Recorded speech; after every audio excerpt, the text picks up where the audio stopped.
As we approach the grand finale of Disneyland Paris's 30th anniversary celebration, we're still celebrating here at WDWNT with our interview series about the history of the resort. And joining us, I'm honored to have former Disney Imagineer Tim Delaney with us. Tim, thanks so much for coming back. Hey, it's a pleasure to talk with you guys and your fans. And especially it's a pleasure to talk about my favorite project, Disneyland Paris. Favorite project, bar none. Yeah, I have to say, I mean, yeah, it's pretty high up there, because the reason I say that is because it was an extraordinary time in the Walt Disney Company, and we were going into a new, into new territories, into Europe, and trying to adapt our product to that, and there was a lot of question marks about this cultural Chernobyl and kind of taking Disneyland Paris, taking Disneyland into Paris, and there was all those questions, and as it evolved, then the project ended up being, in my opinion, my favorite. Well, my favorite park is Disneyland, but it's my favorite castle park outside is Disneyland Paris. And then as we go through full circle, which we'll talk about a little bit more, even 30 years later, the park is even better, and it exceeded everyone's dreams. And so we took risks.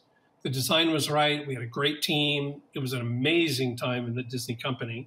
It was just kind of taking off. So all those combined into a product that everyone's really proud of, and it's the project that keeps on giving, even most recently, and I can talk about that a little later on as we go through chronologically how things develop. But it was very special. So yeah, it's for all those qualifying reasons, it's my favorite project. Yeah, you said Disneyland's your favorite park. That's you grew up with Disneyland, no? Yeah. And I think that shined through a lot of you on the creative team for Paris. It was clear that you grew up with Disneyland, because the park is really, and I'm sure we'll come back to this several times in the interview, it's kind of a love letter to the original Disneyland in many ways, no? Absolutely, and I think it has to do with all the players who were involved, and Tony Baxter being kind of overall, and Tony really cut his teeth at Disneyland, as well as all the other producers like Eddie Sato and Tom Morris and Jeff Burke and Chris Tietz. Everybody had that kind of same background, the same spirit, and carrying that through into a new place like Paris. First of all, working in Paris would be fantastic to do, but also bringing that Disney product over there into a new Disney resort was, it checked all the marks and things of opportunities that you would like to do. And bringing that audience, bringing that European audience into the park, and then also having the park kind of taking on the themes of Disney, yet having kind of a French accent to it, so to speak. I think really was it was all the right challenges that really made it appealing. Plus, the Walt Disney Company was just in that process of just taking off. And we started, its process of expansion, from when in '84 and '85 when Michael and Frank came in and they wanted to expand. And we started working on the project probably in '87, and then shut down for a while, and then picked up back again, and then went through the whole finish part. But that whole aspect of the way the company was going, and the accessibility you had with Michael Eisner and Frank Wells, that entity that really drove the company and changed the Walt Disney Company significantly. Yeah. It was, the park itself was, kind of a symbol of that. And we all responded to it. It was just kind of the right thing at the right time. And then I'm going to jump ahead a little bit for one comment. And to be honest with you, it was a little bit unfortunate and sad that, when the park kind of dropped off some, and, and then attendance, and there was complications because of the government involvement, all that. And it was kind of hurtful, because the park actually was beautifully designed, and we did our best effort, and, the spirit was there, But then, if I really jump ahead, thinking about what happened at the 30th anniversary, it was unbelievable. I'll get more into that later on, but it was just the positive side from everything from the quality of the parks, I should say both, but the quality of the parks. But equally as important, boy, the guests and the fans and the cast members were just extraordinary. I mean, they've embraced this whole kind of Disney experience, and that it's that positive energy that you really dream about when you work on on a project like that, and it was extraordinary. So yes, those are the sum total of all those things that made it one of the most favorite project to work on. Yeah, I mean, I say it all the time. The two most passionate groups of Disney fans on earth, Paris and Tokyo, and that's why I think they're obviously quality-wise they're both unbelievable. I think another big part of why they're my two favorite places is the fans at both of those resorts are so passionate and care so much, and you could just tell, and it's infectious, right? It's you get swept up in it. Yeah, you can, and you're exactly right, Tom. I mean that you really do feel it, but it's also it goes back to the things that when we were starting this project, the Disneyland Paris project. The one thing that we actually collectively as a group of producers, the five of us and plus Tony, one of the things we talked about was, there was a whole issue about languages. And so we solved that problem by doing a couple of things. How are we going to get across to everybody? And the two things that actually came up were, we're going to focus on putting iconic elements into the park.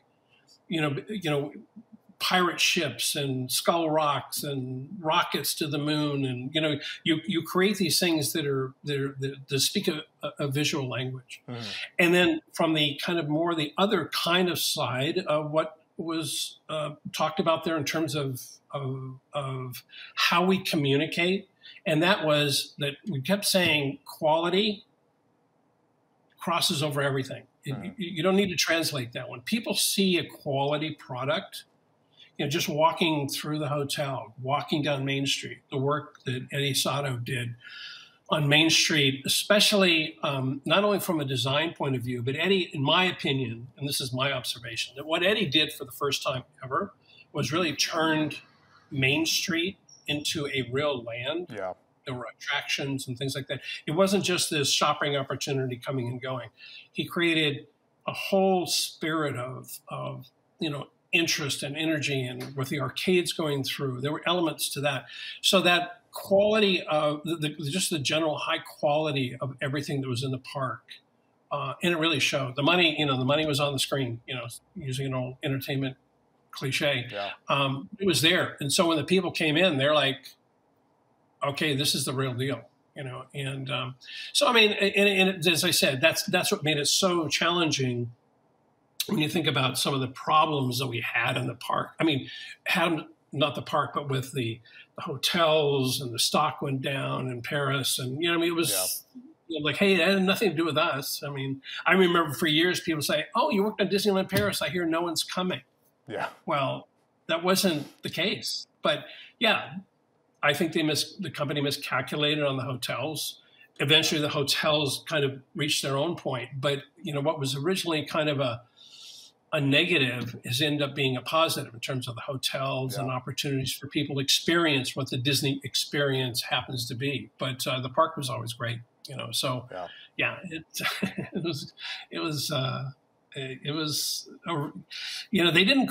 No one really understood, what the park was going to be. I mean, I think everybody heard about what this Disney thing is, and I remember, and it's one of these interesting challenges for people on the outside to understand, is that I remember going, being there on opening day, and there were always going to be these, oh my God, how's anybody going to handle all the thousands and thousands and thousands of people that show up, and it's going to be crazy, and the freeways will be blocked and all that.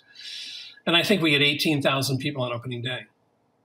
And there was a lot of curiosity, and people were like, oh my God, it's not working. Well, I can tell you of the parks I know of that I worked on 5 Disney parks from the beginning to the end. Opening day was always like, it was okay. Yeah. It wasn't like people banging down the doors. People have to get acclimated, and they have to understand really what they're getting into. And so they kind of looked around like, oh, okay, And the interesting thing is, and again, I keep wrapping around, and I will continue to do that because I was so impressed with the 30th. All those people who were 6 years old when they came with their parents are now running the parks. They were 6 years old, 10 years old, 30 years ago. Now they're 40 years old. They're running the parks, and they have that ethos. They have that kind of energy that goes with the parks, and they believe in it. And that's really what it takes. Some of our parks are having some, I don't know all the day-to-day challenges because I'm not involved anymore, but, when people believe it, it's kind of it's all, the old tide rises and all the boats rise. It's like the quality is there, the energy of the people is there, the spirit is there, the look of it, it's just remarkable. And it's,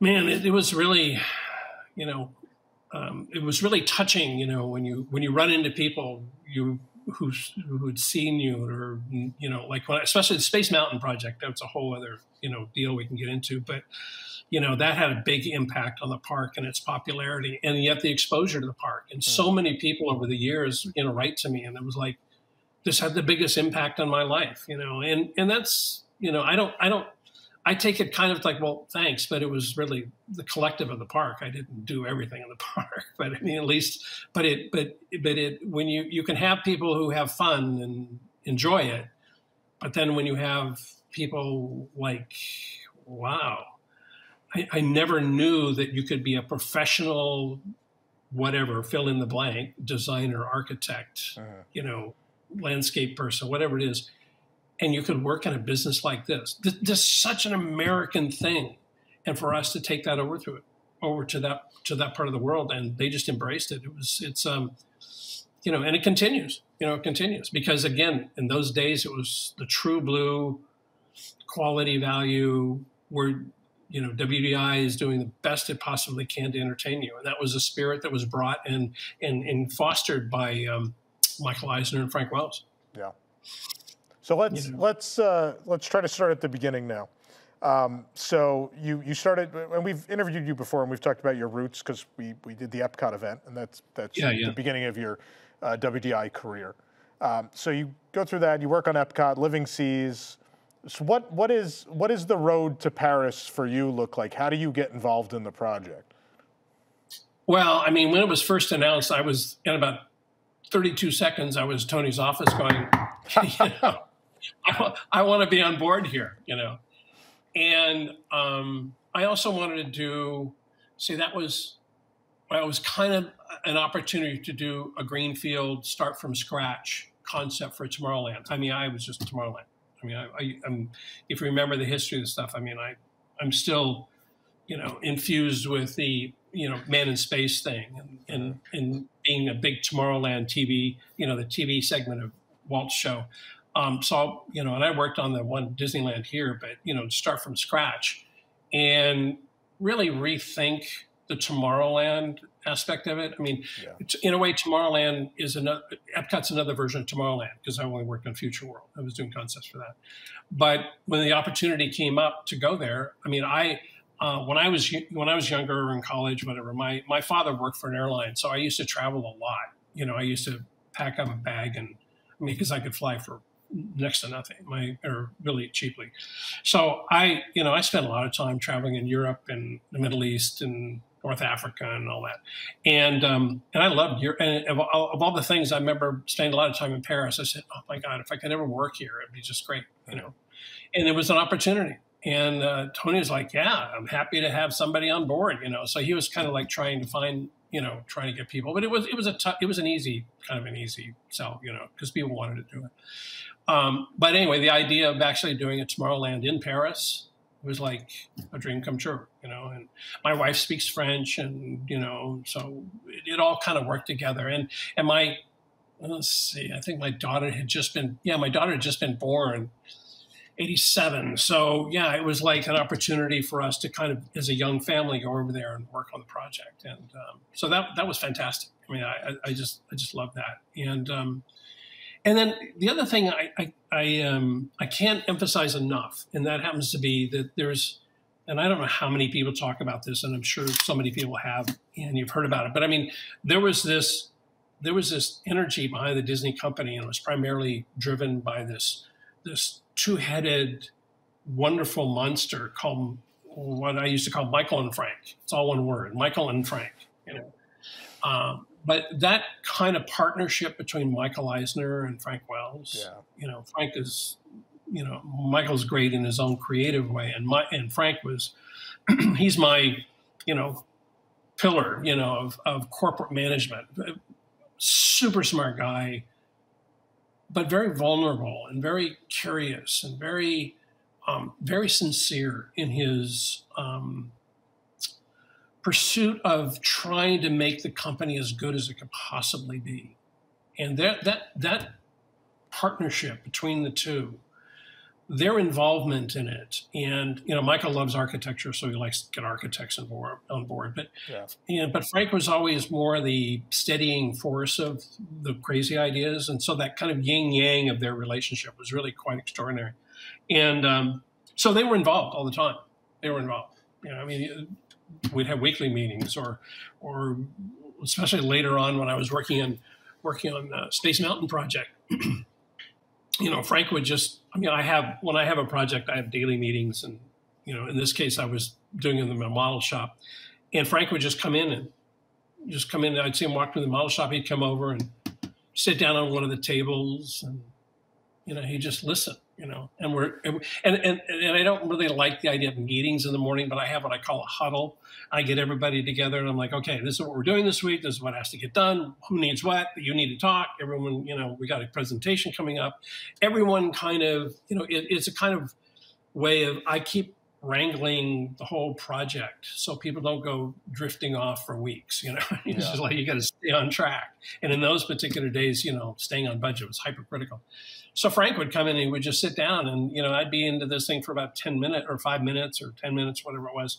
And I'd say, hold on a second, guys. Frank, I'm not sure this is the meeting you're supposed to be in, And Frank goes, I know, this is probably not it, but, I think I'm due someplace around here. But this is so interesting to me. I just want to be here. And so it'd be like, great.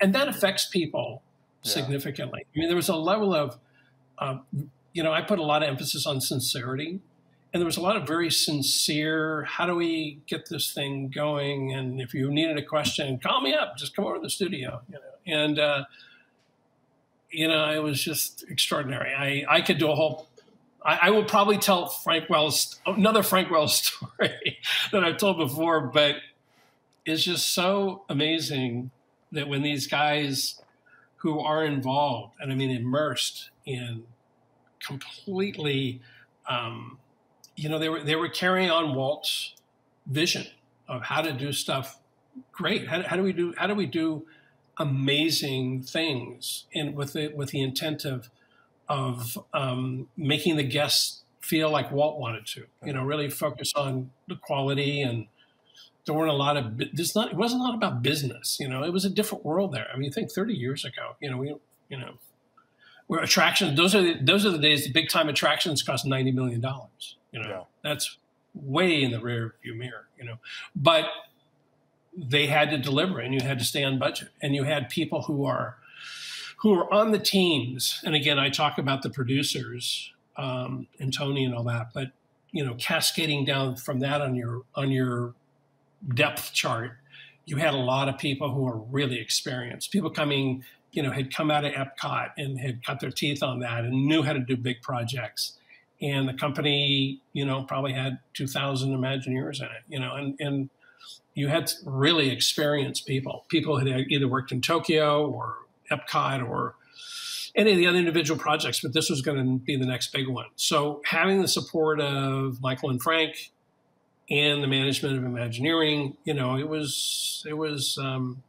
worked. It worked. Everyone was on board with the same kind of vision that this was going to be done the right way, and it was going to be a big resort. The only other we had Walt Disney World, of course, and then we had, they had done the Tokyo Park, but this was going to be a complete resort, which all of them over the years eventually become that way. But there was a big vision here, and So it was great. It was great. You had their interest in terms of the design, and you had their interest in terms of especially going to the field. I saw those guys, Michael and Frank, a lot. There were times, where in the field, when you start working on a Disney project, you have those times when your team moves from Imagineering into the field, and you're working, you begin working a couple of years out, and some groups, infrastructure do, they're working 5 days a week, and then by the time I get over there, everyone's working 6 days a week, and then 8 to 10 months before the park opens, you're working at the park, 7 days a week. It's like you're working all the time. And I remember one time, just leaving the park, the buildings had gone up, but there was just mounds of dirt everywhere. It was just a big mess, And I wanted to go home. I was living not far. I was living right outside of Paris, and went home. We had this house near the Marne River. And both my kids were really little at that time. And so I'd go home, and then I'd sleep till about 11 o'clock at night, and then drive back out to the park, because we were doing testing and programming for Dreamfinder, for Circle Vision. And I remember walking in between our Star Tours attraction and the 3D theater, the Cinemagique, the Captain EO show. And it's dark, and there's a few big spotlights on, which couldn't see anything. And I see this shadow, and I'm like, I recognize that walking posture, and it was Michael Eisner. And there's nobody around. Nobody around. And it's pitch black out there, except for bright lights. Anyway, I go, Michael, is that you? And he's like, oh, thank God, Tim, it's you. It's you. I said, come on, let's go take a walk. Let's take a tour of the park, And so we walked into, the pre-show for Visionarium. And the pre-show had a really elaborate pre-show thing. And they were programming a lot of effects in there. And there was Tom Fitzgerald was there, and Bob Zalk, and just a whole group of people, And it's 2:30 in the morning, And when you walk in and you got people working 3 shifts, or 2 shifts, maybe working from 10 o'clock to 6 in the morning, whatever it is. And it's hard work. It's hard, especially indoors, not so bad. Programming coasters, Space Mountain, we were programming, when it's snowing out and you got guys outside. When you have, somebody like Michael Eisner as the CEO of the company show up, everybody knows one another and all that, but it means something, and again, when you have people who you can feel the energy when something is sincere like that. They're like, hey, so how's it going? And how are you guys doing? And it means a lot to people, whether they acknowledge it at that point in time or not, but they do. And at that time, you just took it for granted. Those guys would come by and say, hey, how you doing? And they were always very personable. And that helps. You don't really understand, but unless you've been through it, how when people make you feel what you're doing is important, then it becomes important to everybody. And that's kind of the spirit that I went through. And, it's not every day is easy. Believe me, it's tough, especially when you're in production. I suppose maybe I'm jumping ahead of the game, but I should go back to the design side. That's the big story there, especially for Discoveryland. But I'll go back to the design side. How about that? Okay. So you knock on Tony's door. You want to be involved, and immediately Tomorrowland. That's what you want from the first moment. Oh, yeah. And did you know, having lived in France, did you already have the idea of what you wanted to do, like a loose idea yet, or no? It's like I'm excited to start from scratch here. No, I just wanted to be on that bus. I just really wanted to be on it, and I was kind of open to it. But actually, having gone through an experience, Tomorrowland at Disneyland, and also working on Epcot, which is, in my opinion, Future World is a Tomorrowland. Yeah. In a way, it's because of the architecture and the contemporary part of it. Where things have a tendency to go wrong, in a sense, in these Tomorrowland projects, it's because they become non-Tomorrowland. They become kind of kind of a shadow of what you think tomorrow. I mean, once the future is built, then it's no longer the future. I mean, we kind of saw that. Yeah, Tomorrowland was getting dated pretty quickly, and they realized that by the 80s, no? It was, yeah. But I didn't really understand the reason why it bothered me. Architectural styling is one thing. Even when I was working on Epcot, I tried to pitch an idea of just putting, building berms and putting facades in and putting more trees around it. And I pitched it to John Hench and Marty Sklar saying, in a way, when you think about the future world, there's nothing more timeless than a tree. So I thought, why don't we make, landscaping more of a natural kind of thing with buildings fitted into that, And so I was like, how are we going to do it this time? So I think, obviously Tony Baxter, who kind of, he did a really good job. I mean, in my opinion, my respect for Tony is such that I think that over these years, and actually since leaving Disney, I realized that somebody like Tony probably has a better feel for what is, and I'll put it in quotes, Disney. What is Disney? I mean, if you said we're going to do a line of hot dog carts, we're going to put them in every city. What would we do when we want to make them Disney? Somebody like Tony could reference, he has this encyclopedia kind of brain and puts things together, and he does it for the parks. And my hot dog cart is obviously a ridiculous thing, but I mean, there's just certain things that make it Disney. In the world of design that we live in, I always compare the work that we do is one big pie chart, and there's a slice that says Disney design. Okay. And when you live in that design slice, if you really know what you're doing and how you're doing and what the energy of what a Disney park or a Disney design is supposed to be, then you can actually sit in that triangular pie piece and kind of tweak and bend the rules. Okay. If you are not, and you stick something that doesn't really, it's not a Disney kind of thing. It just doesn't feel right. It wasn't, and they never seem to take off. So from my point of view, I respected Tony's opinion, and he goes, we're going to Europe, why don't we just do something that's kind of dedicated to the great European visionaries? And I think that it is kind of a theme that took over all the parks. Excuse me, all the lands, I should say. Obviously Fantasyland had all these European stories, that Walt had chosen from. Pinocchio, Cinderella, Snow White, all of them, the German stories, Italian stories, French stories, they're all there. So that is what they did in Fantasyland. And it's kind of the basic playbook that Disney does in all their Fantasylands. So then you analyze, Western land. And when we took these survey trips over there, we saw the American West as a big theme in France.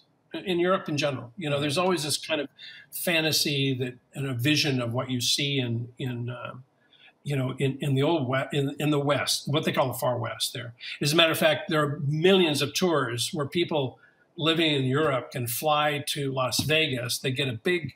This was true, not so much true today, but at the time, back in the 90s and 2000s, there were a lot of European people would come to land in Las Vegas, then rent themselves a big car, and they would drive down to the Grand Canyon. They go through Arizona, they go to Hollywood, they go to San Francisco, and then back to Las Vegas. And it was like the Grand Western tour, it had a little bit of everything, the Old West, Route 66, all the kind of branded culture that America really fosters, right? Yeah. So doing a big Western land made sense. And of course, Tony, doing Big Thunder, it's like, well, let's do the ultimate Big Thunder and put it in the middle of the river. Yeah. Done. It's like, okay. So there was it's kind of like any creative hook that you want to put out there. It's like, what is this thing? So, him tossing out great visionaries, Jules Verne, H.G. Wells, what can we do that? They were visionaries. And it was this visionary thing. And I was like, that could crack the code on this Tomorrowland thing. So I have to say that, assembling my team and getting people together and probably bouncing ideas back and forth, it's not so much, you don't really have this kind of editorial thing where it's my idea. It's more like you have a collective, and that's how you come up with ideas. And what I felt, I kind of stepped back and I looked at all the other lands, and I looked at Fantasyland in all the other in all the other parks, you know, Disneyland, Magic Kingdom, whatever it was. You look at all the other lands, and Fantasyland, Adventureland, you know, you look at them all, and none of them had one theme. Adventureland is a collection of exotic ports. It could be the Caribbean, it could be Polynesian, it could be African, it could be, so it was a collection. And Fantasyland, you know, was a collection of these European stories. And so when you brought the stories in, the facades of those buildings had their own architectural style, right? Frontierland, Westernland, what they call it there. Yeah, I remember at Disneyland, I mean, you had American Indians, you had the Southwest, you had all, and every one of these lands were collections of ideas and collections of architecture. So I'm like, so why is Tomorrowland always one thing? So that kind of set us on this path of developing stories that was, let's do a collection. So this is something you don't really think about. You know, you can do collections of adventure, collections of fantasy. You could do, but we're going to do a collection of futures. Right. So there was going to be a Jules Verne future. And when you think of his stories, you know, 20,000 Leagues Under the Sea, From the Earth to the Moon. I mean, it's, when you read about those stories, you know, From the Earth to the Moon, written in 1865, you know, right after the Civil War, and, you know, you're like, and his knowledge of science, especially, well, I'll come back in a second, but so the idea was, well, okay, we could get a Jules Verne version, we could get an H.G. Wells version, then we could actually have, because I looked at the menu of attractions and we were, you know, here, you got to do this. So we had kind of a Michael Jackson vision of the future with Captain EO, and then you had George Lucas's version of Star Tours, and then it suddenly everything became much more more challenging in a way, but on the other hand, much more timeless. And that's one of the goals of wanting to do something like that. You want to make these things not like, dated, you know, everyone rolls their eyes over Tomorrowland stuff. But if you say, you know, here was a Jules Verne future and a, you know, H.G. Wells future, and, you know, you get these different futures, and then suddenly you kind of put it together, and then changing the name. I think that was Tony's thing. It's like, let's not call it that, because he'd been working on Discovery Day and all that, you know, for the Jules Verne stuff, for, you know, for Disneyland. But it was like, yeah, okay, that makes sense, because it's not Tomorrowland. It's not that. I mean, Tomorrowland's kind of an intellectual thing when you go into a different culture. So it was like, all right, well, that's great, because that allows us, you know, each attraction could take on its own vocabulary, you know, and each attraction takes on its own theme, because it's sponsored, quote unquote, creatively sponsored by the individuals who were behind it, you know. So, so then, you know, you also then say, like, well, this is this era, this is this era. How do we get those buildings to look like that? And so suddenly, you know, you have a whole bunch of abstract ideas. Now came the hard part of how do you put it all together? Yeah, how do you take H.G. Wells and Jules Verne and go to George Lucas and Michael Jackson? That's what fascinated me was, you know, those two very different eras. But I assume, like, obviously Star Tours and Captain EO were the big headliners that they had spent so much money on for, you know, reinvigorating Disneyland and Disney World. Obviously, you guys weren't going to get away with not including them. Yeah. No, yeah, we were going to do it, but actually, that was the way the land worked out. And the transition works beautifully. Yeah. Well, what happens is that those two, you know, the Captain EO thing and Star Tours, the funny thing about those, they were outside the track. So we just built boxes, boxes, let it go. You know, you build a facade, but it's going to be boxes. So that meant this new concept of a space mountain going to be called Discovery Mountain started. And that was within the berm, within the railroad track, not berm, the track. But so then you're like, okay, so let's analyze this. So I look at when we did the Circle Vision film. The Circle Vision film was one film that the French dictated to us. Had to be the French story. There was in the contract, they suggested, and we want a show dedicated to France. And our recommendation, and this is lawyers talking about this, and it's like, and it really, we'd love to have a movie like Circle Vision. And I'm like, oh no. You're trying to do a new Tomorrowland, and they want something that's been around. I know, and you're years, sitting there, and you're sitting there going, you know, I mean, Circle Visions. I mean, I remember as a kid, I loved all those films and all that. But you notice when you do them, you know, and I've done them, you know, going through that whole thing in World Showcase and all that. Yeah. The Circle Vision movies, the concept of the Circle Vision, you know, whether you change the movie out or not, the concept of the Circle Vision, it has kind of a creative life to it. And it's because it's too passive. You know? Yeah. So now remember, all of these things that we're working on here, whenever you do this, you have to be mindful that there is a definite program that has to be written, which is all about capacities and flow. And you have to, you know, certain attractions, each attraction has a numeric hourly capacity, which you have to check off and do. Like you have any attraction, you have to get 2,000 an hour. Okay, that's it. And then it equates to a budget, and you have to work through operations and all that. I mean, there's a whole structure, and I talk about this a little bit. I don't go too deep into it, but I mean, I think people who watch your podcast are kind of, they may be savvy already, or they don't know how the processes of work and the formulas work and how things go. But I mean, sometimes it's interesting for people. Well, we rant about the capacity thing all the time, right? Because it's funny, you're saying like everything had to be 2,000. There's not a lot of modern attractions that do 2,000 an hour, especially headliners. It's funny. Things have changed a lot in the last couple of decades. And therein lies the problem. Yeah. One of them.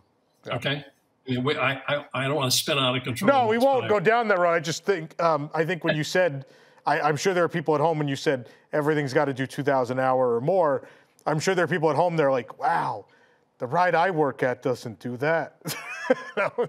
Well, again, I'm for being a Tomorrowland guy, I'm speaking to you from 1987. Yeah. That's the way it went. I mean, it was really, life was, you know, simple in terms of operations. This is what you do. And on top of that, this is a budget you have, and you're not going over it. If you want to switch something out, go ahead and switch it out. I mean, if you go like, you know, I don't want the leather interior on this car. I want the white wall tires. So like, okay, well, get rid of the leather and get the white wall tires. Yeah. You know, so I mean, you had to trade something out. I mean, it was run. These were serious businesses, and one of the reasons was post Epcot, the Walt Disney Company nearly went down in flames. You know, and people don't remember that. I mean, they're not old enough to remember that, but I do. And, you know, I hear people complain about, well, the management of the company wasn't very good. Well, you know what? There's a lot of, I've learned, and I've said this to too many people, that every story you hear, there's about 3 or 4 other ones that bring another perspective. Because, you know, it's a very complicated business. But anyway, so I was going to say, so like, okay, Circle Vision, we're going to Circle Vision. So how do we take Circle Vision and take it from a movie to an attraction? An attraction means more engagement, more involvement. Okay. And to this point, they're all literally just 9 screens and some lean rails. That's all any Circle Vision has been to this point. Yeah, that's all it was. And some are good, some are better, some are, you know, I mean, some have better iterations. I mean, I think that I haven't seen the French film in a long time, but I like that a lot. I mean, Bob Rogers and oh my gosh, I've forgotten his name. You know, they did a great, you know, and that's a 5-panel screen. It's another iteration of Circle Vision, you know, but it's, you know, more encompassing and all that. So anyway, so the idea was, you know, you keep kicking around an idea, and the idea fundamentally was an idea like, well, what we need to do is we need to grab, the best way to do it is to reflect back on our world by grabbing Jules Verne and bringing him into the 20th century, okay, 20th century. And so that was, I mean, that's a high concept. And you're like, well, how do we end up doing that? And so that's the process that begins. And, you know, you start like, well, suddenly there's kind of a hook there you're kind of intrigued by and you like it. So, I mean, I love the idea. I mean, everyone has this kind of fantasy of like, if I could take somebody from the, you know, who dreamed about the future in 1865 and bring him to today, he'd be blown away. Well, it's a very compelling concept and it's a worthwhile one to take you through. So, so as everyone knows, and it evolved and we put in, you know, made it a time machine. So the whole 9 screens was brought to you by, you know, a robotic character called 9 Eyes, and we sent him through time, and he brought back, you know, Jules Verne. And the first shot, he's on the TGV going, you know, 150 miles an hour. Yeah. And it was really kind of a compelling idea, you know, and put him in all these circumstances where he was living the life of today and, you know, being from the 19th century. And it, you know, it worked pretty well. It was kind of a fun film, you know. Had a lot of challenges. I remember spending all day with Robin Williams on a Mother's Day with Tom Fitzgerald and Carol Rotundo, and we just sat with him and read scripts, and he read scripts, and you know, it was. He kept saying, "Oh, my French is perfect," and the French people said, "No, it wasn't." But he, you know, it was kind of an interesting day. That's what you get to do sometimes, you know. But you know, it ended up being great. You know, I designed the robot. I designed him so he looked like a robotic Robin Williams. You know, and then we built this whole set piece that just opened up, and 9 Eye came out, and we blast him through time, and he brings back Jules Verne. He was supposed to go get him, but then he, you know, like every great Disney attraction, something goes horribly wrong, right? That's the story. So we bring him back, and like, oh my God, what are we going to do with him? But it was cute and it was clever, and then the ending scene, we went further into the future because the Renault car company was actually sponsoring the attraction. Yeah. You know, we got into that, and that vehicle you just sent me, they just sold. It was just auctioned for a lot of money. Yeah, a lot of money. And I remember dealing with all those Renault guys. You know, that was, you know, that's a whole other category. Remind me to come back to corporate sponsorship. So you guys are still not doing Tomorrowland, but you still ended up working somehow with corporate sponsors on a Tomorrowland, even though you didn't do one. Well, of course, because it's the closest thing to commerce that you can put that corporations want to get into. You know. Yeah. So you made a car company again. Promise us a flying car that we still don't have. Yeah, I still don't have it, you know. But I also don't want to be walking around in a gold lame jumpsuit either. So that's part of the future that I don't want, right? So then the other thing too is that we had a program for a 50,000 square foot massive dining, you know, like a Tomorrowland Terrace kind of thing. Yeah. So that's where I took, and I just said, and I lined it up perfectly as you're coming down Main Street, looking into Discoveryland. I put the Hyperion airship. And again, it was a takeoff from Tony's Discovery Bay. You know, it was like, I really liked that. And it gave us an opportunity to get another icon in there. So, you know, I wanted, eventually, you know, what we ended up doing is I've got this giant cannon shooting you to the moon. I've got Jules Verne's Nemo submarine. We've got the Hyperion airship. We have X-Wing fighter, you know, all of these gizmos, and then of course the Orbitron in the middle I designed because, well, there's a whole other reason to design that, but at least we built this what was to be a, you know, kind of a Victorian steel structured space frame kind of design building, so that we could create like an airship hangar, and it had a terminal there where the point of purchase for the food is at the counter there. I did these beautiful bronze murals and light fixtures and maps all over the world where you could take this airship. You know, that was kind of the conceit of it all. And then it was a big entertainment stage, and which worked great. I mean, I think it worked great because primarily what you need to do is you needed to protect people from the weather. You know, you want people coming in, you know, when it's snowing outside. So that worked out pretty well. And then for the, I was going to mention what I was going to say for the Visionarium. This is the, you know, the timekeeper circle vision movie. We never called it circle vision, but it was that. But I was like, what could I possibly, what building, what could I get that looks like some kind of laboratory? Well, here in Los Angeles, we have the Griffith Park Observatory, which has been in every science fiction movie. It's like, some big space lab sitting up on top of this hill.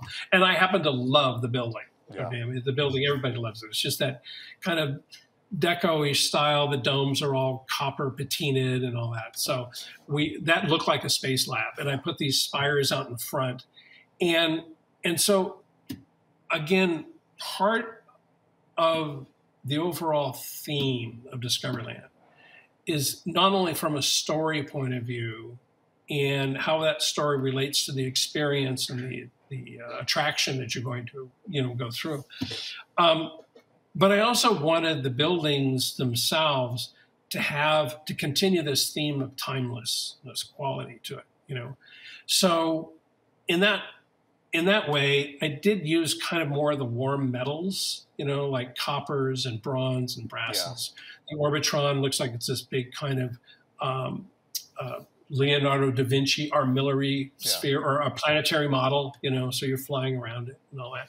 And I was using all those materials because that's really what it really would have been. That's what the materials would have been. But I don't want to make it old fashioned. I don't really like making it old fashioned. Yeah. So I edge lit everything in the land with neon. And so suddenly I remember, I did on the facade, the land was all open all the way to Main Street early in the days. And I remember they put the neon up on Star Tours, which is in the back of the land. At that time, you could see through it. And I walked down Main Street toward the hub, and I looked to the right, and it was like, you see this like glow coming from Discoveryland. I was like, uh-oh, I can only imagine. Everyone's going to be bitching about it, or complaining about that. Sorry. Complaining about that. Take two, complaining. But I let it go, And then here we had these massive planets, brass planets, and they were all edge lit with this neon. Yeah. And so for the front of the Visionarium, we did crackle neon, so it's like almost like Tesla coils or, Jacob's ladders, that kind of high energy. The whole thing was about energy. That's what we were running about.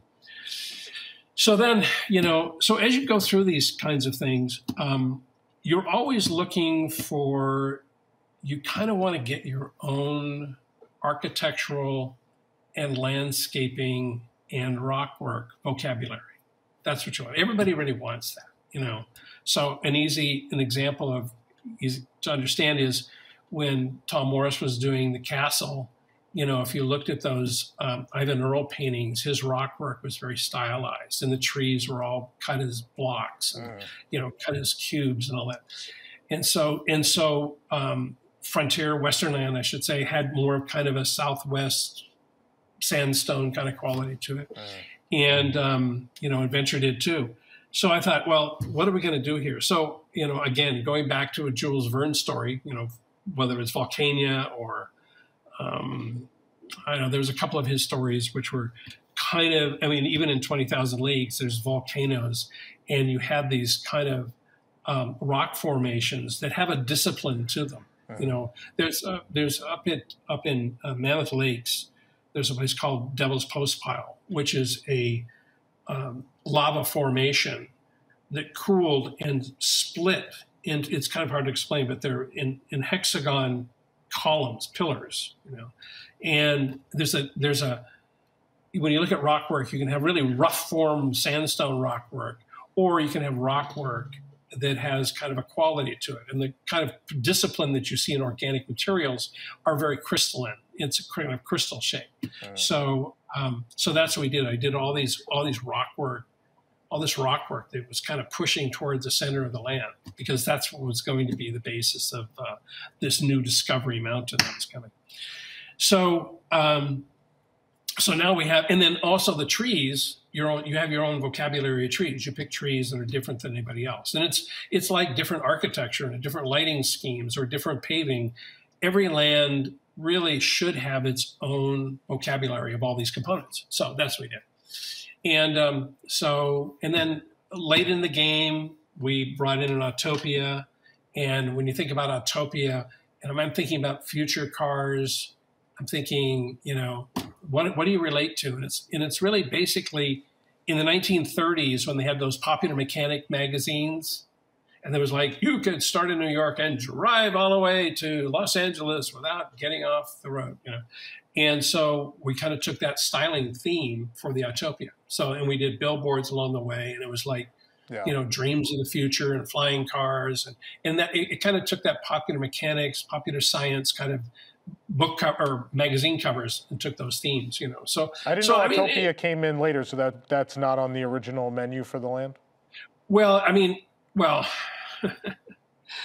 yeah, what happened is... Well, because space, obviously, Discovery Mountain, that art is very famous. Everyone's seen the earlier versions of it. Obviously, you don't get to do the original plan. Things morphed and changed, and then you open without it.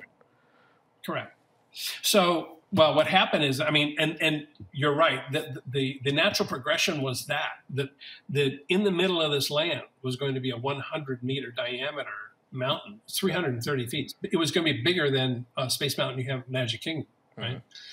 And so, and everything was going to be inside.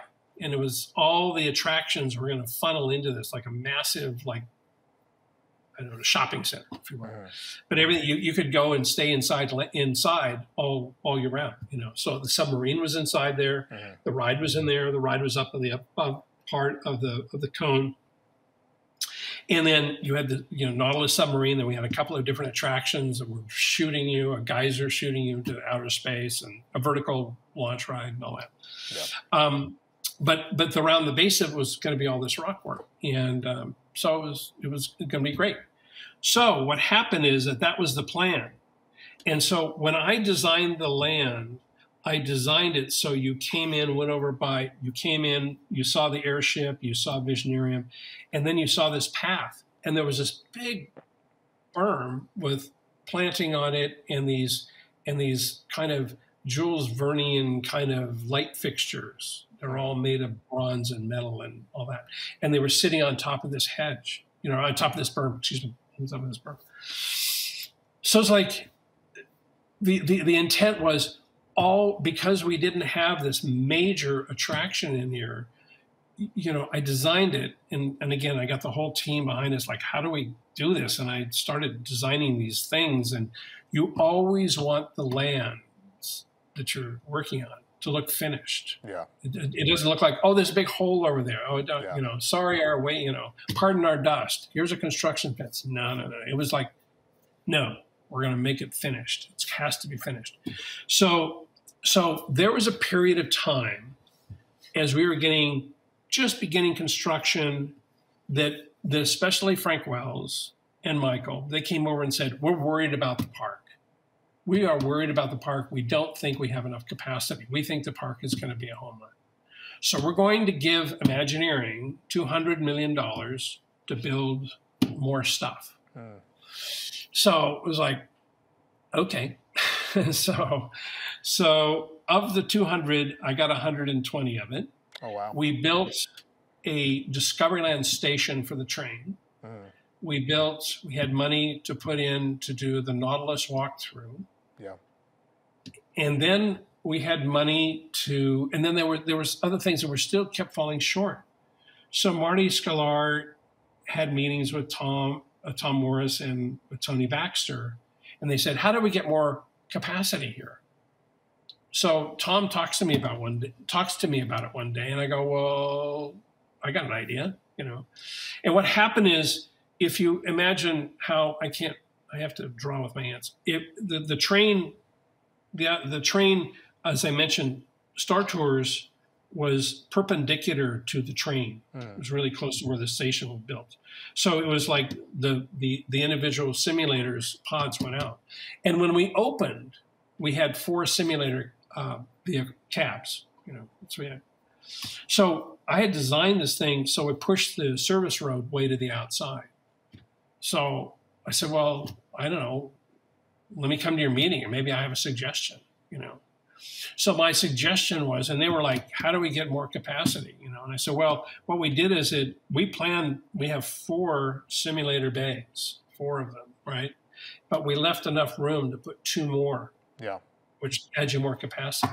And I said, all you have to do is extend the building, buy 2 more cabs, and we're ready to go. So Marty's like, oh, let's do it. So we ended up doing that.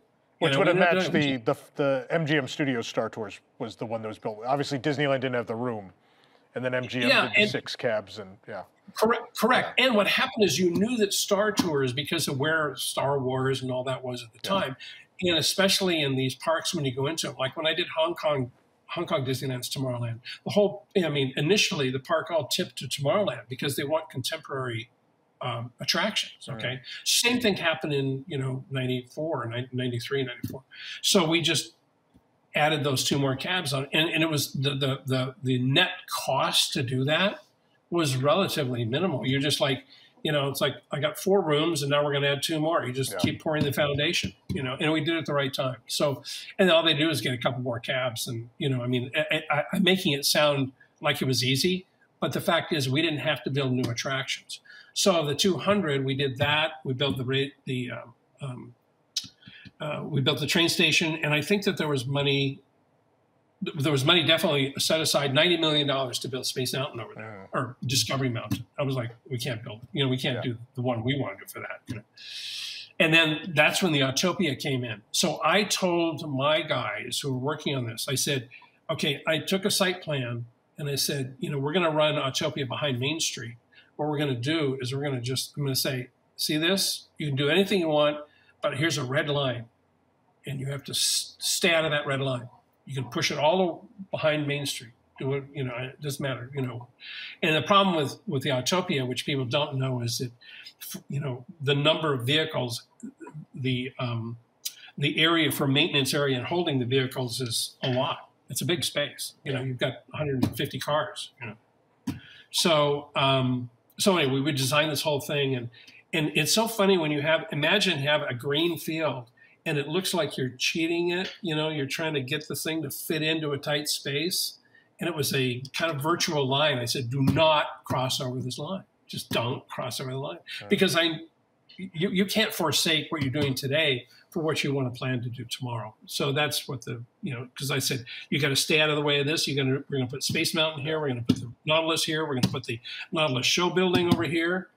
And that's where it's got to go. I was also smart because you left management no choice, right? Because you got Autopia in, but now you're like, I've left you this green field in the middle. And every guest every day is going to see this green field and ask your cast members, what are you doing with this green field in the middle of the land, right? I mean, it's pretty genius. Actually, the funniest thing, Tom, it actually kind of happened the opposite way of that. Yeah. But it's kind of the same theme. What happened is, when we finally in 93, we decided we knew, I'll come back to the story of how the Space Mountain went from the big one to the small one. But when we actually started construction, and now people are coming into the train station and they can look down and see a construction site. Yeah.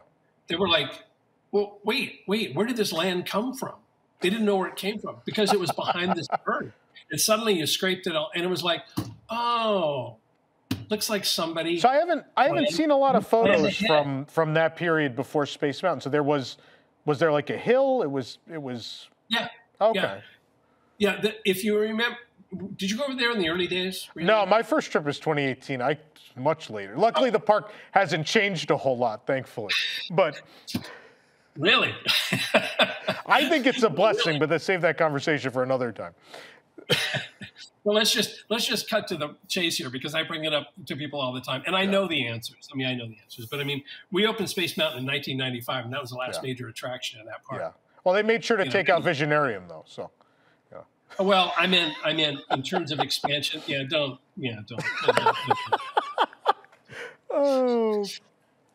I forgot. I got to get the tone for what you guys are always cynical. I'm kind of like still naive about all that stuff. Well, this is mostly going to be watched by the Paris fans, so I gotta be honest for them. Okay. Good. Well, every day they take to Twitter, man, and they remind you that 1995 was the last time that park was expanded. They will there's not a day. This is not hyperbole. There's not a day that goes by. Because I follow I love that park. I follow lots of people that are in Paris all the time. And every day they'll tweet about 1995 without fail. And I mean, what I find interesting is it like their big celebrations for the Castle Park there? The big celebrations are like the 15th anniversary of Space Mountain opening, the 25th anniversary of Space Mountain. I mean, it's like, you know, your grandmother who is like 175 years old, you know, she's still getting older. It's like, thanks. But I mean, she had a big hill. There was a big hill there. Yeah, well, what happened is that if you look at Videopolis, the back of Videopolis has these two big, looked like thrusters. Those were the gates, or those are the bridges that we're going to go across. The two big windows, yeah. Well, they're solid panels with doors. I mean, it's the weirdest thing. It's like this big round. You can't see. It's a big round. It's a big round thing like that with doors in the middle of it. Yeah. That doesn't make any sense, you know. But those were going to be these tubes that connected into Discovery Mountain. Yeah. So now let's go to the painful story about what happened there. Okay. So we opened in '92. Attendance was probably 10 million people. So '93 and '94. Why, if I could take us back a minute, why did it get pushed out of Phase 1? When does that happen, or was it never Phase 1? They just couldn't afford it. It was just too big and expensive. You know what? Actually, that's a very good question. I'm going to tell you there's two reasons the answer. Okay. Number one, we were on a tight budget. We really didn't. Nobody wanted to make this commitment. They didn't want to make this commitment to this big mountain. And so they were like, kick the can down the road. Yeah. And part two of that, and I'm going to have to, and you can probably correct me on this, but I don't believe any of our parks opened with a Space Mountain. Well, I mean, when you did an opening day Space Mountain.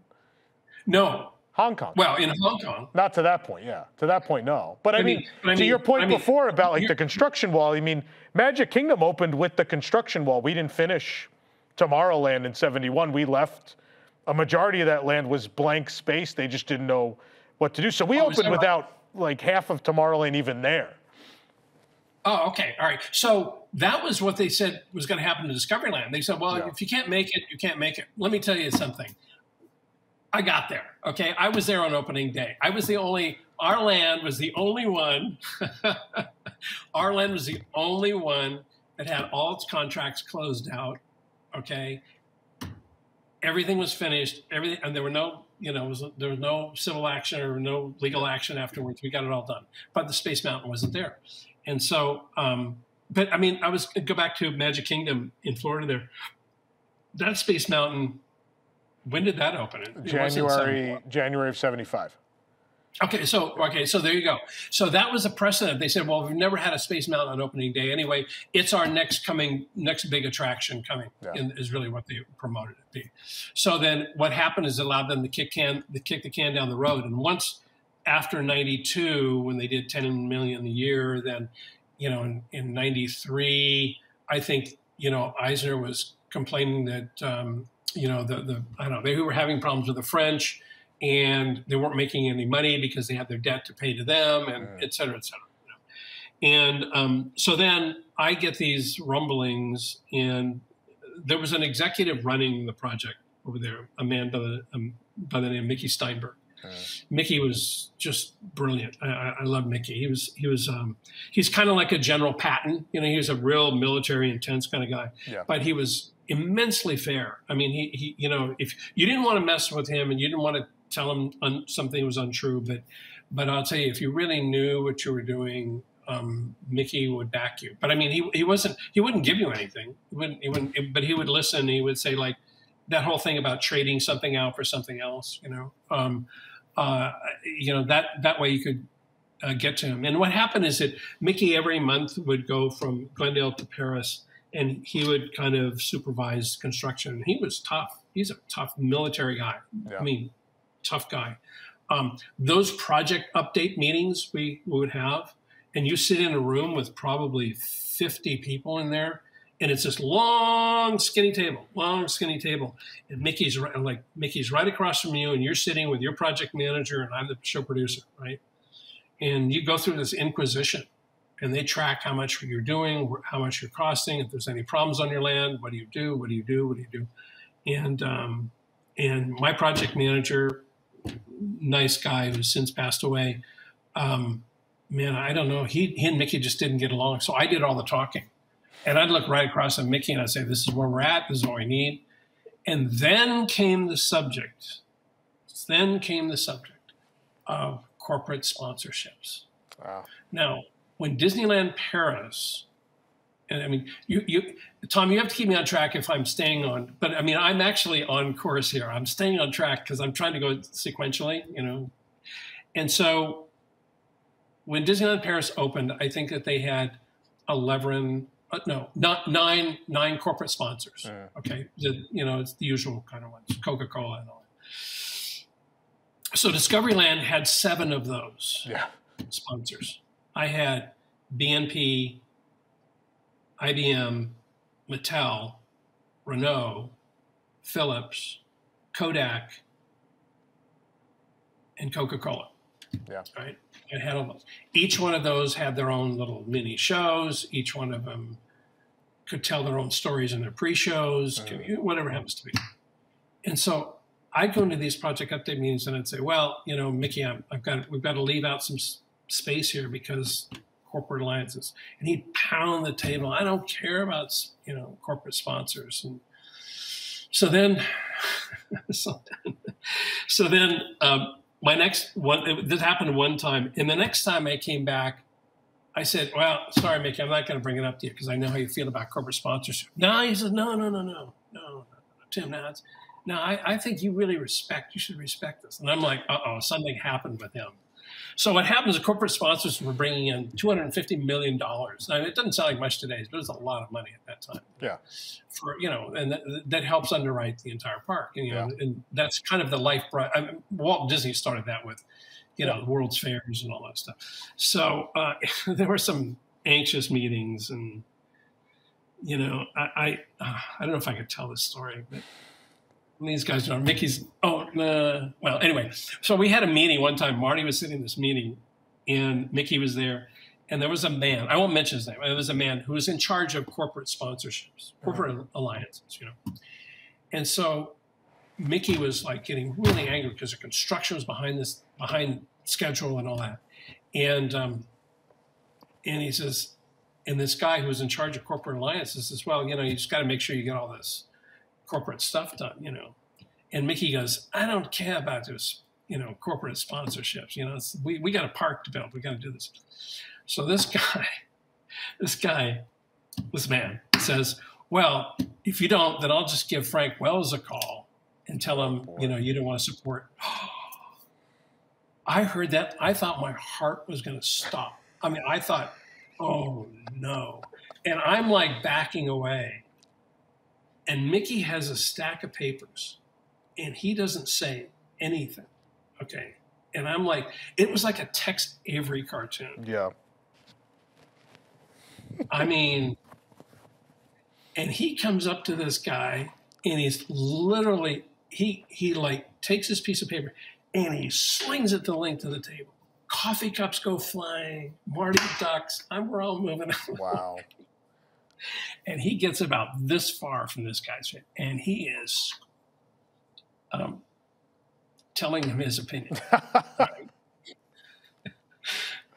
And so what? And I don't bring that up for any reason other than to say, you know, when you're in construction, you can be constructing a nuclear power plant for all I care. But Disney parks are probably far more complicated. But you know, there's a lot of pressure to make sure things stay on track and stay on schedule. Yeah. You know, there's a lot of expectations, and you really have to know what you're doing. And so eventually it all worked out okay, and everybody was friends and cool and all that stuff. But man, I'll never forget that day. It was just crazy. But yeah, so corporate sponsorship came in, and so I had to deal with all those guys. There were representatives from Renault, you know, and we used to go to Philips all the time. And I'd come into Philips. We'd have to fly to Eindhoven and because there's always a reciprocity deal. So we got all the electronics from Philips, and, you know, Renault gave them cars, and, you know, you pay Disney and Disney guarantees to buy your products and all that stuff. And it's, it was a good thing for a long time. I don't know that they do it there very much anymore, but it was a okay thing.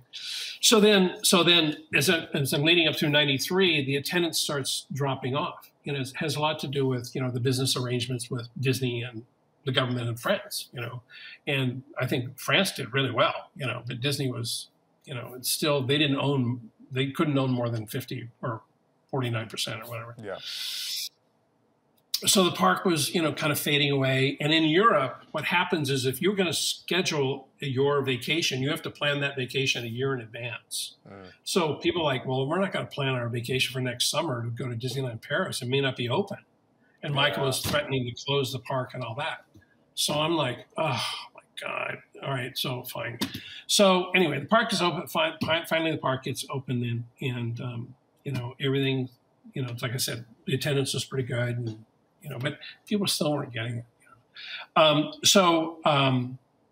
So I kept pushing ahead on Space Mountain, but a new Space Mountain. And Mickey Steinberg came to me, and he says, we just can't afford to do this big Space Mountain. But we can get you, we have funding to do the 200-foot or the 62-meter diameter Space Mountain, which is the size of Disneyland's and Hong Kong's and Tokyo's. That's 200 feet. The Florida one's 300 feet, but ours was going to be 100 meters, which is 330 feet. So this thing.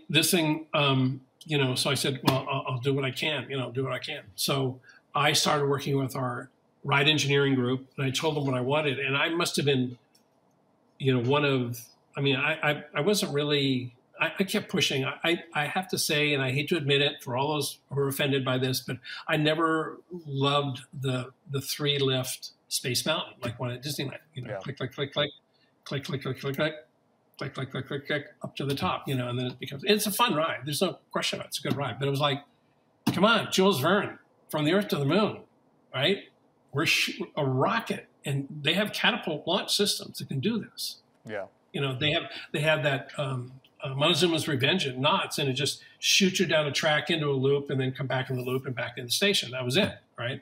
Well, if you can take a 22,000-pound train and you're going to go through a loop, certainly you can take it up 100 feet and then let it drop into the mountain. Yeah. There you go. Why not? So we struggled with this thing in terms of getting it on budget,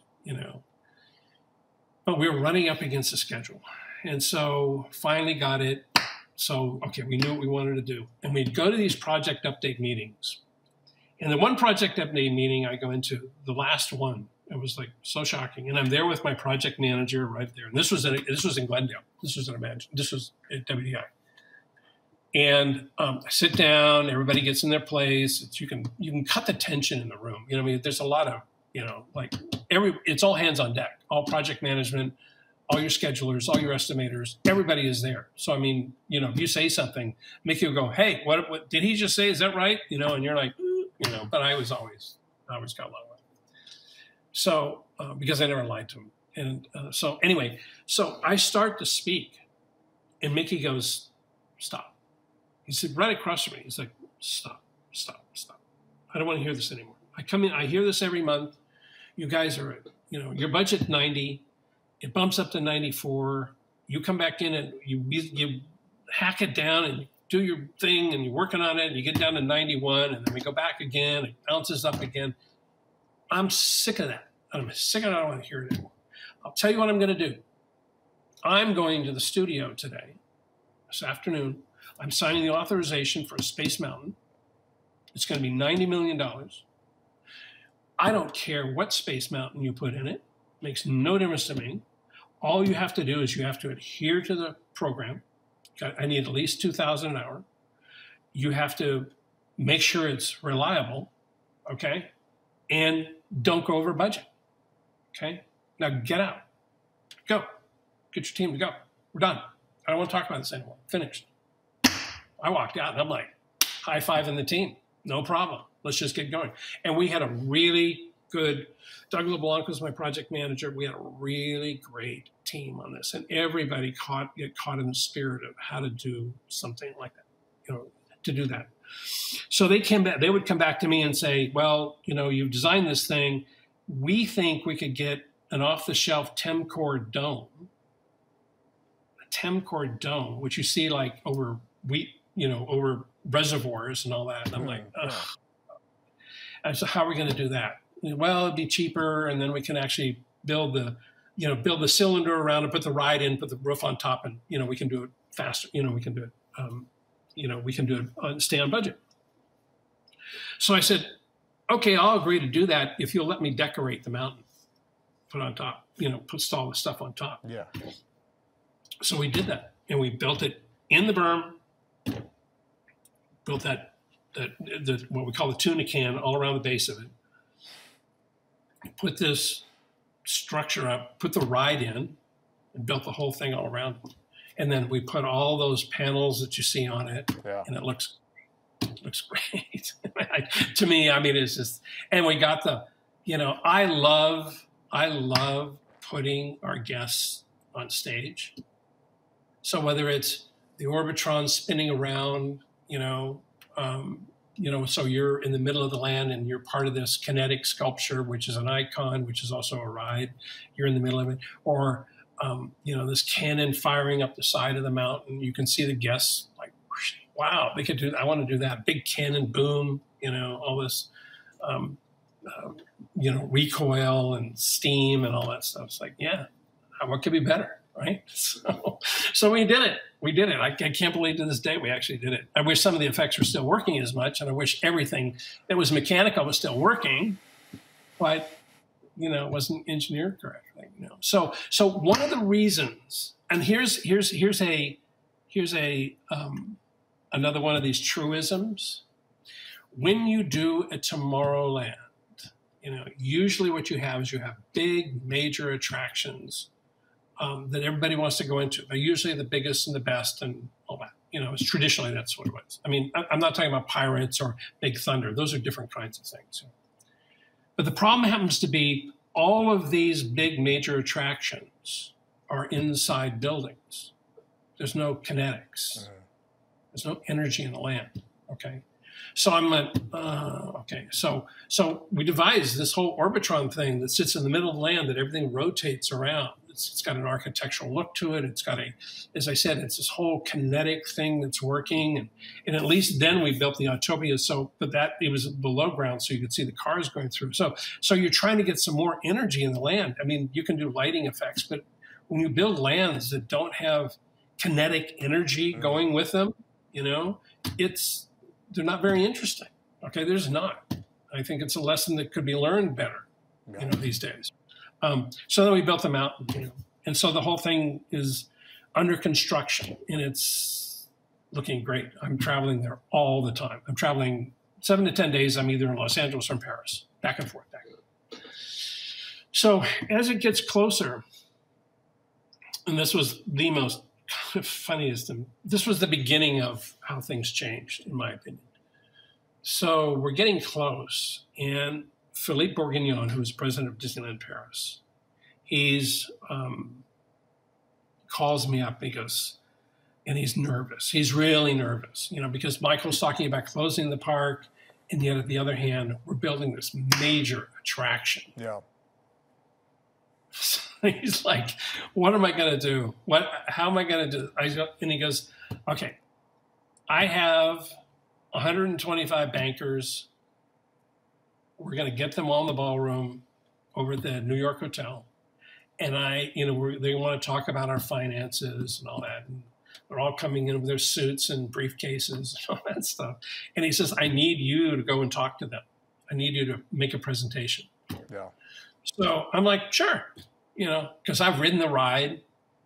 We finally got it going. And it was like, this is a home run. It's a home run. I knew it was a home run. It was going to be great. And I knew we had the right theming and we had the right story. And we didn't have all the budget that I would love to have had to do the interior effects, it's on the show effect. But anyway, so I go to this meeting, and here they all are. They're in the ballroom, and there must be 200 people there, 250 people there. 120 were the bankers, and they were just, I see, Philippe is over on the side. He's like, ooh. So I tell him this whole story. It's like, because his, as I said to you before, his concern was we're crying because we're not making any money yet we're building this major attraction. Yeah. So I go through the whole presentation and I showed them the artwork and I said, you see it being built there, you know. And so I can do the best I can, you know, trying to explain this whole thing. And, you know, there have been TV specials that shoot the moon, which you've probably seen. That, you know, I don't even, you know, it's like when I was 12 years old, I was shot. But anyway, so I end the presentation. And it was, I mean, I can't read these guys because, you know, you're up on a podium, up on a stage. You know? And as soon as I stop, there's a hand that goes up, you know. And it's like, I look across and I see Philippe standing off stage, and this guy raises, I go, yeah, you got a question? Yeah. He goes, we think this new attraction you're doing sounds really great. Now, can you tell me why you don't have like 5 more of these under development? And I look across to Philippe, and he has this look like, whew, you know, like, oh my God, you know, he thought they were just going to kill us because we're building this new attraction. Yeah. They go, no, this is great. We're looking down the road. This is fantastic. This is what you should be doing. You know, we love this. It's a new big attraction. It's important. You can market it. It has a European theme to it. You know, they had the whole Jules Verne from the Earth to the Moon storyline. Yeah. You know, it's a roller coaster in the dark, but I mean, you have to have those things. We designed everything for that. It was fantastic. So then come to the opening of Space Mountain in Paris. And if we can go back however long ago when I said on opening day, there were 18,000 people there and people were walking around going, oh, this is nice. Well, so we opened in June of '95. And when the energy behind this whole thing, the park had now been open for 3 years. The cast members finally got it. They got it. They got, you know, what we're doing. The guests who came there finally understood what it meant to be at a Disney thing. And the promotions and the attention was unbelievable. I mean, people were crazy about it. You know, it was like, this was the new rebirth of the park. They promoted the heck out of it. Like I said, that logo was on 100 million Coke cans. They did that TV show. They did, you know, there you go. That logo, this logo I was telling you about, this thing here. I mean, there was so much merchandise on it. Oh, your full logo, yeah. You know, that whole thing. And then when we opened, I mean, the press and the party and, you know, the opening ceremonies and all that it was over the moon. So they went back up to, I think, 11.5, almost 12 million people from 9.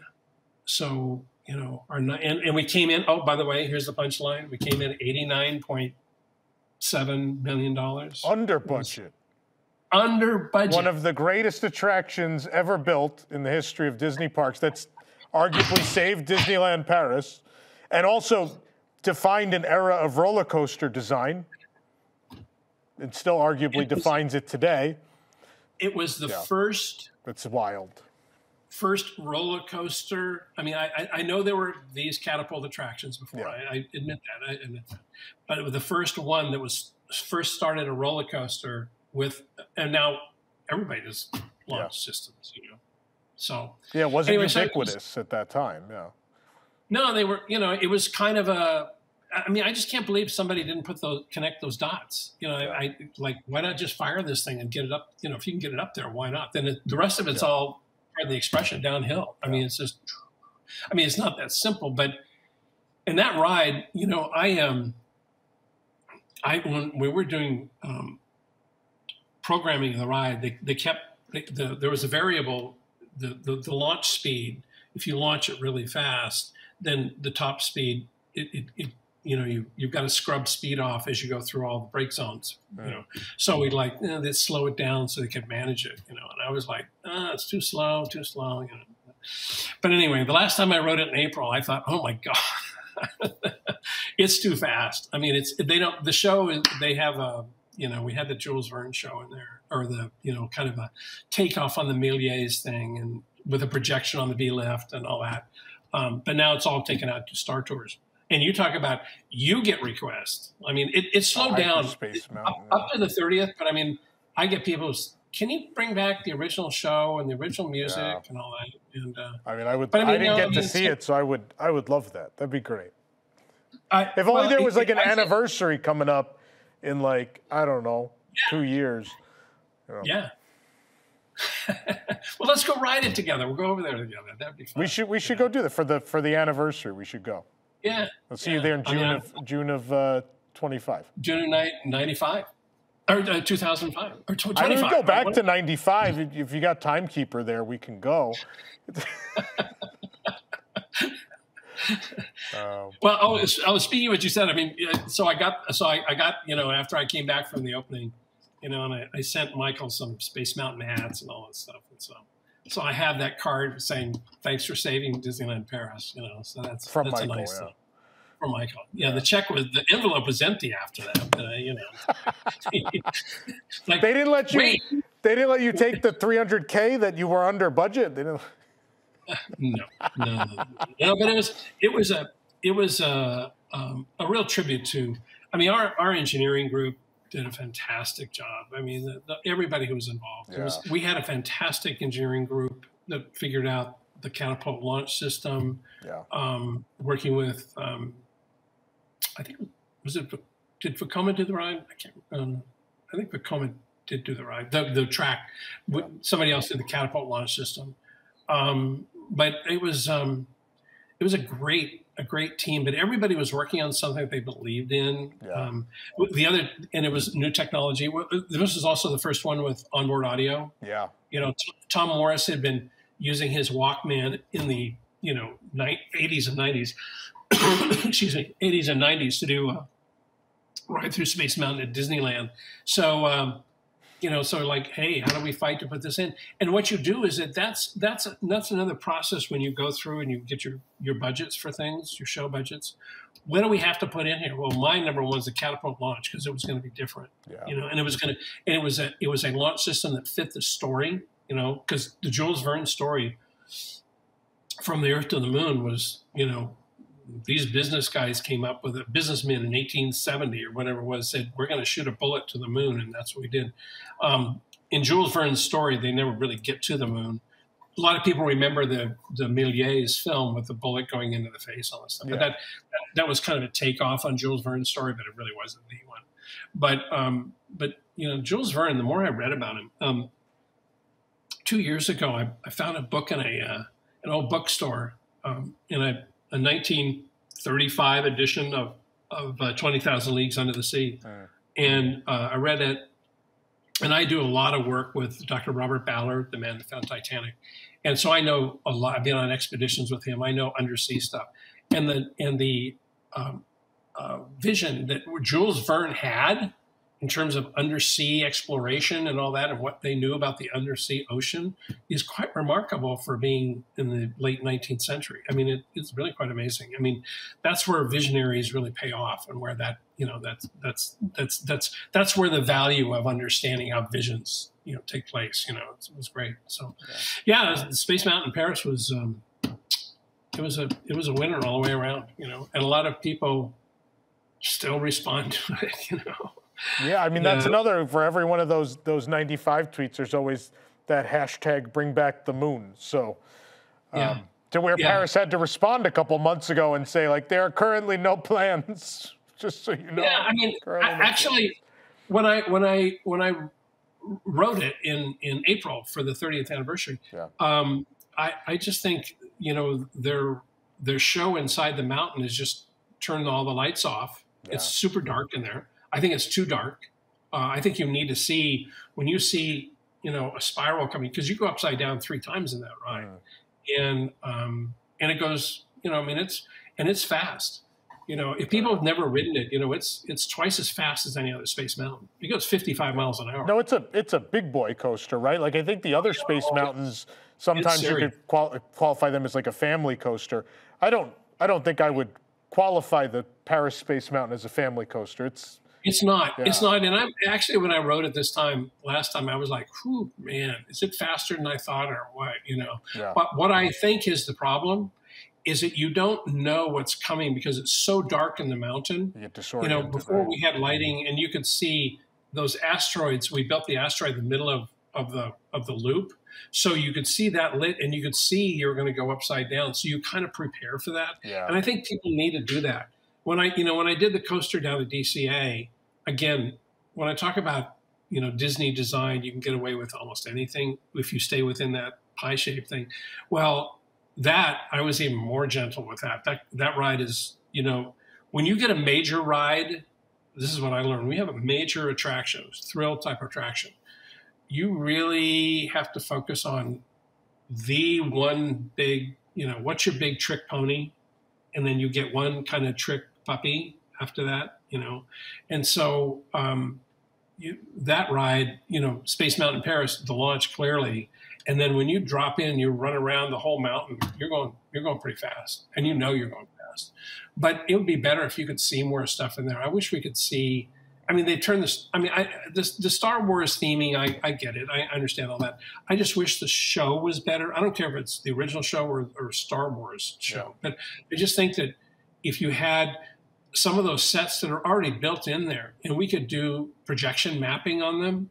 There's asteroids in Star Wars. I mean, it's not like it's not a Star Wars thing. I mean, well, yeah. I mean, I know it's a kind of a conflict for people who it's not a Star Wars exterior of the building, but I don't think that.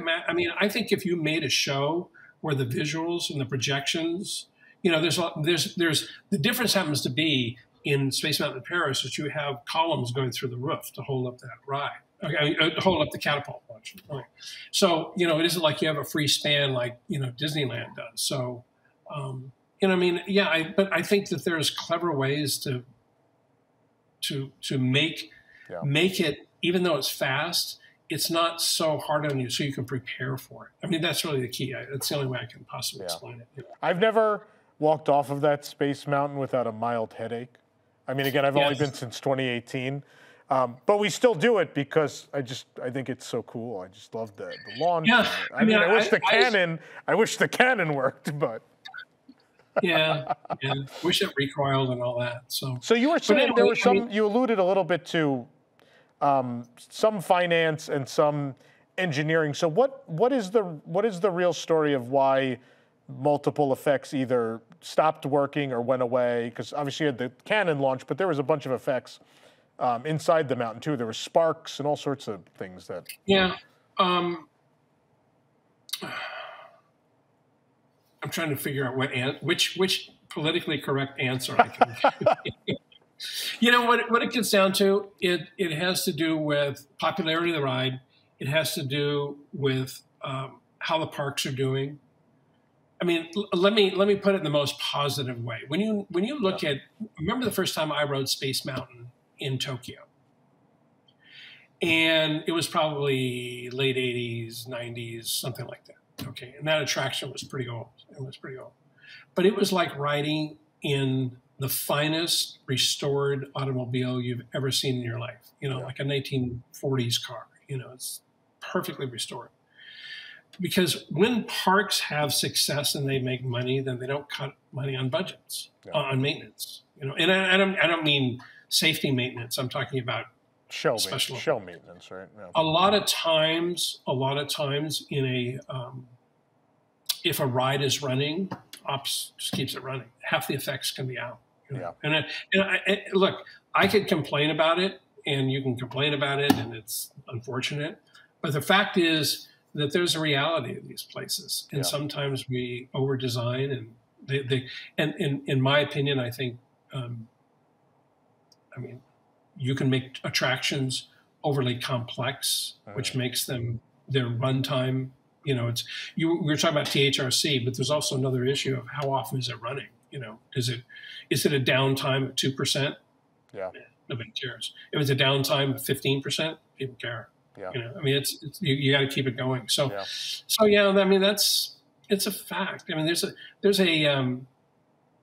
a reality to all theme parks. There's a reality to running anything, a theater, it's a lot of work. I mean, it's you can be sympathetic or you can complain about it. For me, of all the things that I would say, of all the projects I worked on, and I'm when you go in those update meetings and you fight for an attraction, I gotta have this, I gotta have this, I gotta have this, or I really need this, and I'll trade things. This is more important than those two things. I'll take the money from that to do this. It happens, and that's what people pay you for. Your expertise and trying to get something done right. Well, I was wondering because, obviously, there are very famous stories from. Tom. So let me just finish the punchline here, because the punchline. Sorry, no, my fault. It's my fault. So the saddest thing is, once you fought for these things and parks are open for 6 months, in maintenance or whatever, shuts all the stuff down or shuts stuff down. And you're like, I spent 3 years of my life fighting for this, and it was a great effect on opening day, and then that's what happens. So I'm glad you elaborated, because my question was going to be, there are some famous effects in rides that we know got cut, mostly because they're like, it's leading to downtime, and you alluded to that. I think of Rise of the Resistance, the cannons, right? There were these big cannons. They're still there. They don't move anymore. But the cannons used to come out in front of the vehicle and recoil, and then you'd go past them. And obviously that was leading to some downtime. And so, super cool effect, but at the same time, I think as fans, we're always more understanding of, well, that makes the ride open more, right? And it's apparently breaking the ride enough to where you're like, we'd like people to see the ride. We love this effect, but also this effect is making the ride carry less guests today, right? So there's a struggle there, right? But I think there's some, in more recent years in the Disney parks, our struggle has been, there's certainly effects that just aren't maintained. They just don't. It's not causing downtime for the ride. It's not really something that would be impossible to fix. It's just something that kind of gets forgotten about. People just stop taking care of it. Maintenance just, not referring to a binder, or management doesn't want to give them the money for that particular effect. And sometimes it's really simple stuff too. So I think that's, obviously the stuff in Space Mountain I don't think was super simple. I don't think anything, that cannon is definitely not a simple effect. Yeah, I mean, the recoil on the cannon, I just think someone did some hopeful thinking about the engineering of it. Yeah. If you can imagine, if I don't know how I can explain it, but if I said, where's my hand? I have to get up here. No, you've got two rails going like this, and then you have this hoop going around, but the hoop isn't complete. I mean, it has to come around, and it has like a keyhole in it there. Yeah. So what happens is as this thing it's on an angle and it's very heavy and it has to move like that, it just gets off the track. You can't put a bar going through the middle of it to kind of make the support work. Audio. Jake, you losing it too? Right, going through the middle of it. Oh. So I mean, it's that's that. No. That's where, of all the things that I don't want to say Disney, but Imagineering has to, or the company needs to remember, is that all this stuff you can't learn in a book. You have to, I believe that I'm an expert in designing these kinds of attractions. Okay. Now I'm going to tell you why. Because I made every mistake you could possibly make in these things. All right. Oh, we're going to do this, and it'll, engineers tell me it'll work, and you're like, okay, hope. You have to make mistakes. You have to make mistakes. You just don't want to, so many things. I mean, I look at things back and I'm like, oh, we did some amazing stuff, but I should have done this in another way. Or how do you make it so it's repeatable? And how do you make it so it's, instead of mechanical monsters coming out, let's do them as video and do it some other way or something, because that's a switch and a projection. I mean, I'm oversimplifying it, but I mean, like I said, I you do a lot of stuff and then you're like, oh, they just can't keep it going. Yeah. I mean, it's something that's been true through the entire history, right? I mean, look at the Hatbox Ghost in Haunted Mansion at Disneyland, right? They had problems with it, and they're like, it's not really working all the time. probably should just take it out, right? And then several generations later, a young Imagineer's like, I think I've cracked it, right? And it comes back. And so, you know, that it's a pretty cool thing. So maybe, I don't know, maybe someday someone will crack the code on that cannon and be like, I think I figured out a way that this could work. So. Yeah, I just hope they don't take the cannon away. I hope they don't repaint it. I mean, it's beautiful, even if it doesn't move. It's very pretty. Just don't say it too loud. Don't give them that idea.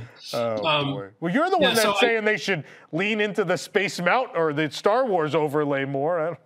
No. I'm not saying that. What I'm saying is that I can't control it because, believe me, the number of emails I've had to respond. Like, I'm sure. Yeah. Well, we don't get the Star Wars thing. Can you bring back the original show? And I'm like, dudes, I don't work there. You know, I mean, I don't. But on one hand, I have to say that I understand. See, here's an interesting thing, and this is company-wide. And now you're hearing my personal opinion. I understand the desire for the Walt Disney Corporation to kind of promote and manage their IPs. I mean, there's no question about that. Everybody understands all that. But you can't take that as this empirical law that has to happen on everything. You know, from my point of view, I mean, the responses I get from people in Europe would love to see more of a European flavor to it. Well, certainly the Walt Disney Company gave kind of a Chinese flavor to Shanghai Disneyland because they wanted to gather in, and they're great at it. It's beautifully done. It's integrated into the architecture and the landscaping. I mean, I think it's fantastic. Okay, I mean, great. Well, here's a land that was dedicated to these great European visionaries that the Europeans really responded to. So why not offer the same courtesy? That's what I would do. I mean, I'm not trying to upset the political cart there, but I do think you have a dedicated audience over there that really would kind of, I mean, you've got it. It's easily done in Fantasyland with the stories that you've seen there, but I think in other areas, give a bit of more tribute to, you know, the European stories and personalities that relates to the European audience. I don't know. Am I being revolutionary? I don't know. But I mean, I did not hear specifically. I heard one of the guys who works for me told me that in Bob Iger's comments to the analysts, the one recent where, you know, the earnings were up and all that, you know, I mean, he kind of pointed to Disneyland Paris as being one that really holds the, you know, the standard for, you know, they're doing well, they're keeping their parades going, the park looks beautiful, the audience is appreciative, you know, there you go. You know, I mean, and of all the things that Bob Iger has done, that is to me, I think the money that he put into, you know, Hong Kong and in Disney's California and the studio tour, based on those being sub-Disney parks, is much to Bob Iger's credit. Good for him, you know. And Paris, once you've got a surprise, that's fantastic. You know, and jumping ahead to that 30th anniversary, you know, when I came back from Paris in April, you know, I sent an email to Michael Eisner, and he responded like 5 minutes later. I just said, Michael, I just said, walking around that park brought back all those memories of you and Frank, and, you know, the world's changed in 30 years, but I mean, it was just fantastic. And I said, all those things we were worried about in terms of whether Disney would be accepted. I mean, I said two things shocked me. One of them, first of all, the park looked beautiful because Disney companies put money into it. Yeah. I give credit to whoever did it.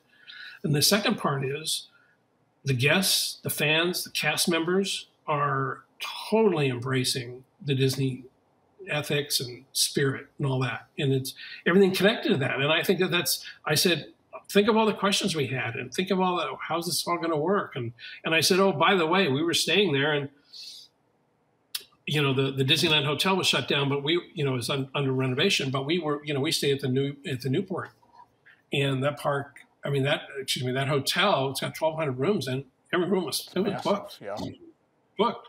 And they're not giving those rooms away. No, they are in fact, I think in most cases, they are priced higher than most Disney World hotel rooms. Disneyland Paris hotel rooms are I don't want to say overpriced because I love Disneyland Paris and I love those hotel rooms, but compared to the rest of the market, they're very overpriced.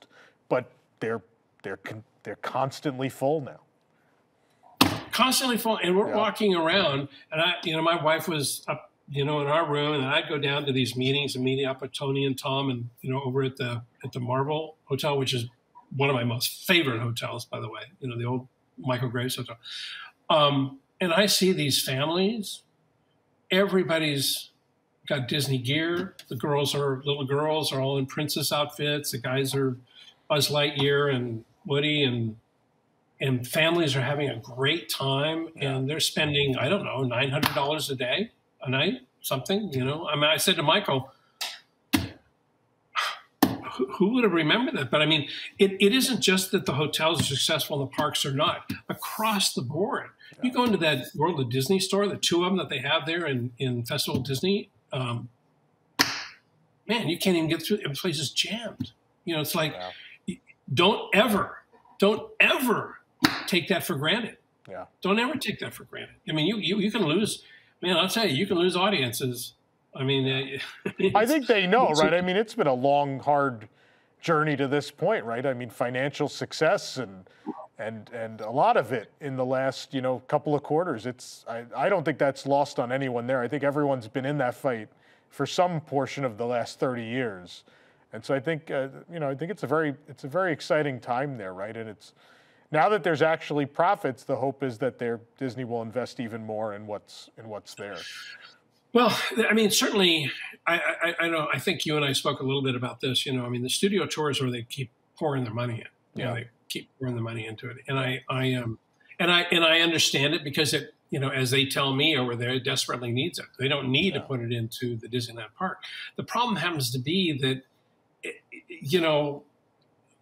I don't know what the strategic thinking is there. I don't know. Do we put everything in the studio tour because that can sell us Marvel stuff and that's more the contemporary product of the motion picture studio and Disney Plus, or is there? It's just hard for me to imagine that it'll be celebration in 2025. Be 30 years since they put anything. I mean, they did put, they took out Visionary. Yeah. Okay, I got that. I got that. I mean, they did put attraction, but I mean a significant major attraction to promote. I mean, again, I don't think it's easy. I think it's tough, but they're doing the right thing, and we were all, We had that lunch at Michael Eisner's house. Excuse me, Michael Eisner's house, and Tony, Tom, and Eddie were there, and I was there. And this is spurred after you sent the email. Yeah, I know people at home have the whole story. Yeah. Oh, okay, sorry. So I sent that email to Michael. I know you've told me the story. I want to make sure that people at home. I will do that because I think I do think it's really important. That I came back and I was just completely blown away. I was amazed. So I sent this note to Michael, and as I said, brought back memories of Michael and Frank and everybody, wondering what was going to happen, and the park was showing that it was doing really, really well. So then Michael sends me an email back going, I miss you guys. Yeah, it was a great time, et cetera, et cetera. And then he gave me. Then he always harassed me about these special effects at the entrance of Discoveryland that had water and fire effects. And he goes, "Did you ever get those running?" And I'm like, "Oh God." And then he had copied Bob Chapek on this email. And then Bob Chapek I get an email from Bob Chapek saying, "Yes, well, we put money into the park." And I said, "Okay, that was fine." So then so when Michael sent me this thing, harassed me about the special effects in Entrance to Discoveryland, I was going to respond back. And when I did, I'm going to put allies on my side. So I CC'd Tony, Tom Morris, Eddie Sato, and the other guys, Chris and Jeff. And so, so then I think Tom Morris just picked up the baton, and and Michael said, "Hey," and I sent him pictures of Discoveryland. I did this panoramic view, and it's just wall-to-wall people. Yeah. And the park looked beautiful. Paint looked beautiful. Yeah. The mountain sparkled. I mean, the whole place. They've restored it beautifully. Yeah.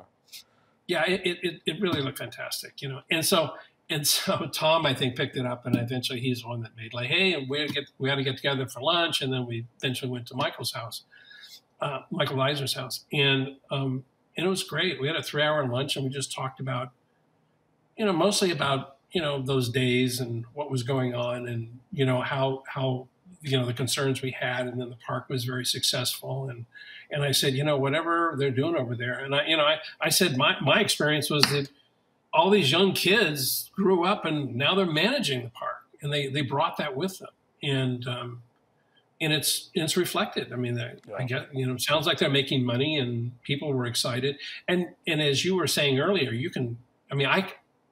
I could feel it. I was standing way outside the ballroom when we did this talk for 1,200 people, and I mean, the people there were lined up, and it isn't just families with little kids. These are grown-up people, and they're, this is their life. I mean, they realize the value of all those things that I said to you before, which was all about quality and good storytelling, and it was, I mean, years ago, it was heartbreaking seeing, facades on Main Street falling apart. Sections of the I was told sections of the Newport Hotel just broke off and was falling in the planters. I mean, how does that happen? But now, and I didn't see it for real, but I saw the finished product. That Newport looked great. Yeah. So they were working on Sequoia, but that always, put more trees around it. I was super impressed with the idea behind the Art of Marvel Hotel. I thought that was great. If they can fix the Festival Disney. They've started. They finally started. Yeah. And then I went over to the studio. And the studio tour park, and it looks like they're doing a lot of stuff there. The place is one massive, construction fence, but they're doing stuff. So I'm hopefully, they're doing a Frozen Land. I think something really. And Marvel Avengers Campus just opened last summer. Yeah. Oh, okay. Yeah. So I mean. These are not easy businesses, but it's necessary because people believe in them, and that European audience certainly did. Yeah. So I think obviously they have to put a lot of money into that second park, right? Like it's similar to like California Adventure. It missed the mark in a lot of ways, and missed the mark by a lot more than DCA, if I can be frank. But I think that there's something. I think there's something difficult. There's something challenging about doing a studio park. I don't know why. I mean, I'm a big hub and spoke kind of guy. Yeah. I mean, I think that's the way the parks all work. They just, from in every way, from a storytelling way to, you're not having to walk one length of something and then back again. You're always walking half the park. You go out and come back, or you can connect the circumference on a mid-ring going around, or whatever it happens to be. But there's something about the studio parks that I don't know. I don't know. I've never worked on one, so I don't know. But that one, going into those sound stages, I don't quite get that part. But then I don't know. I'd have to work on one to figure out. Maybe there's just real challenges with that. Maybe that's what they needed for their Main Street. It's just a bit of a challenge for me. I don't know. I think it's so hard to follow up, right? Like Disneyland was hard to follow up. I think California Adventure had its share of challenges. I think Disneyland Paris is such a beautiful park that everything was done so right the first time. That is a really hard thing to follow up. That is a really hard thing to make a park that is such a complement to that, right? Yeah, I agree. Well, I agree with that, except that was one of the three parks under an administration that wasn't putting all the money in that they should have. And so, I mean, I don't know. I wasn't part of that team, but I was. No, but you did DCA in Hong Kong, though, right? The other two in that equation. Yeah. 2 or 3, and believe me, it was those were, especially Well, there were some issues. Well, there was issues in both of them. That you know, I can take stuff. I can take an idea, and you know, somebody's like, I mean, I can turn things into something. You know, Yeah. it's like a lot of times you really have to have a point of view.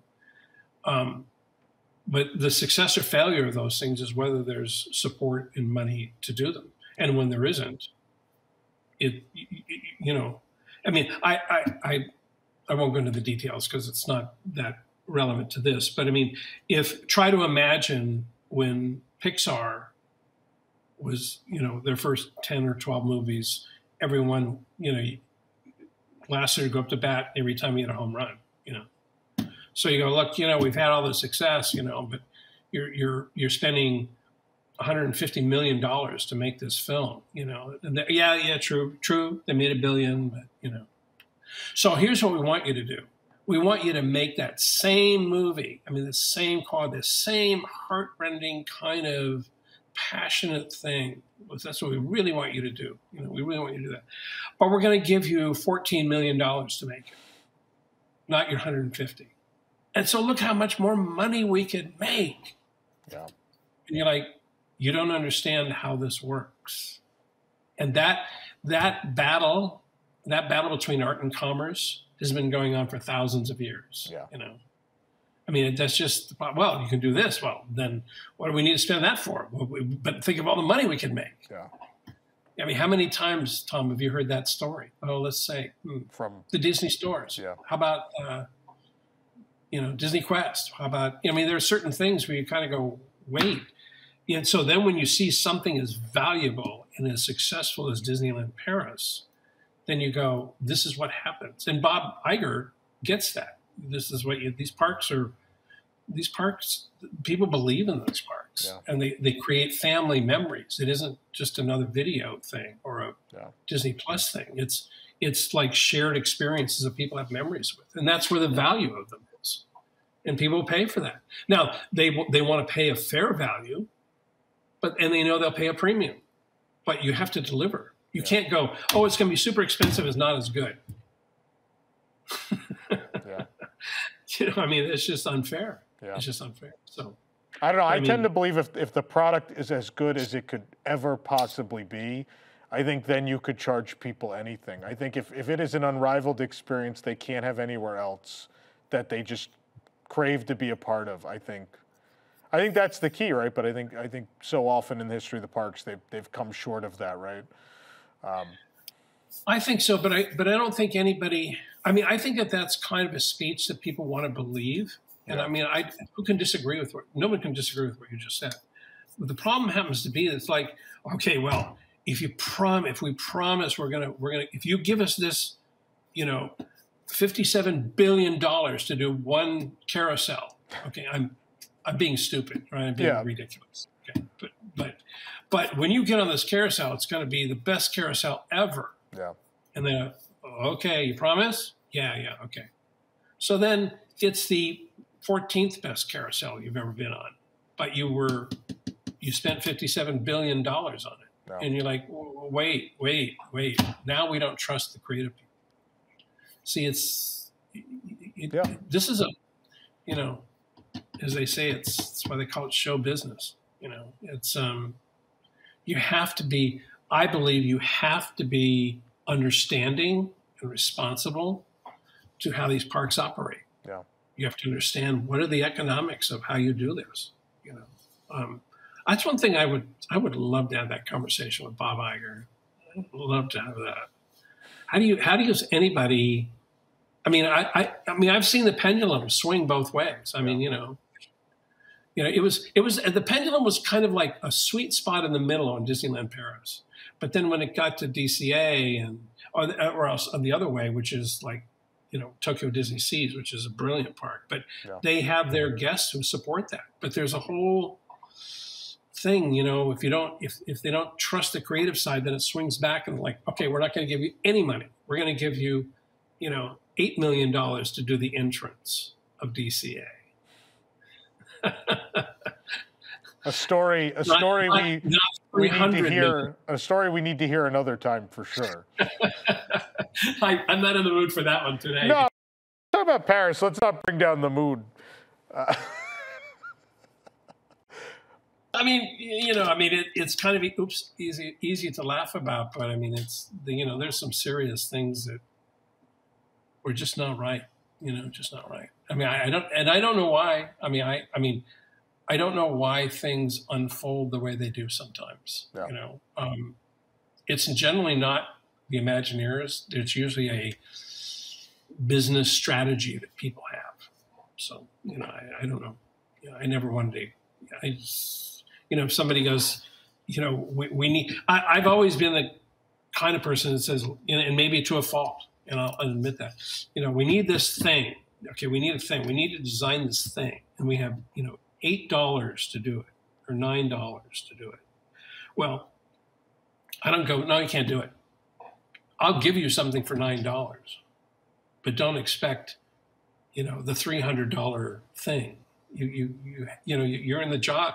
You have a job to work within the system. When they say you got $90 million at Space Mountain, we'll do it. Okay, and you prioritize. I need this. I need this. I need this. I need this. And my budget. Here's my top 10 things I need, and my budget allows me to go to number 6.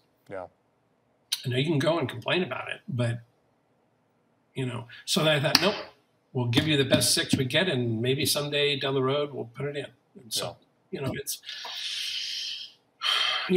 a lot of responsibility and trust that goes with these things. And if you come in and say, I mean, it's kind of like, think about this for a moment, because I always think about this as the example that I give to people. They can relate to this. Let's say you want to remodel your kitchen, and you have you want to remodel your bathroom, and you got $15,000. And so you go to a contractor, and he comes in and he gives you all these renderings, and there's a fountain and a jacuzzi and an outdoor garden, and it's got 12-foot ceilings and all that.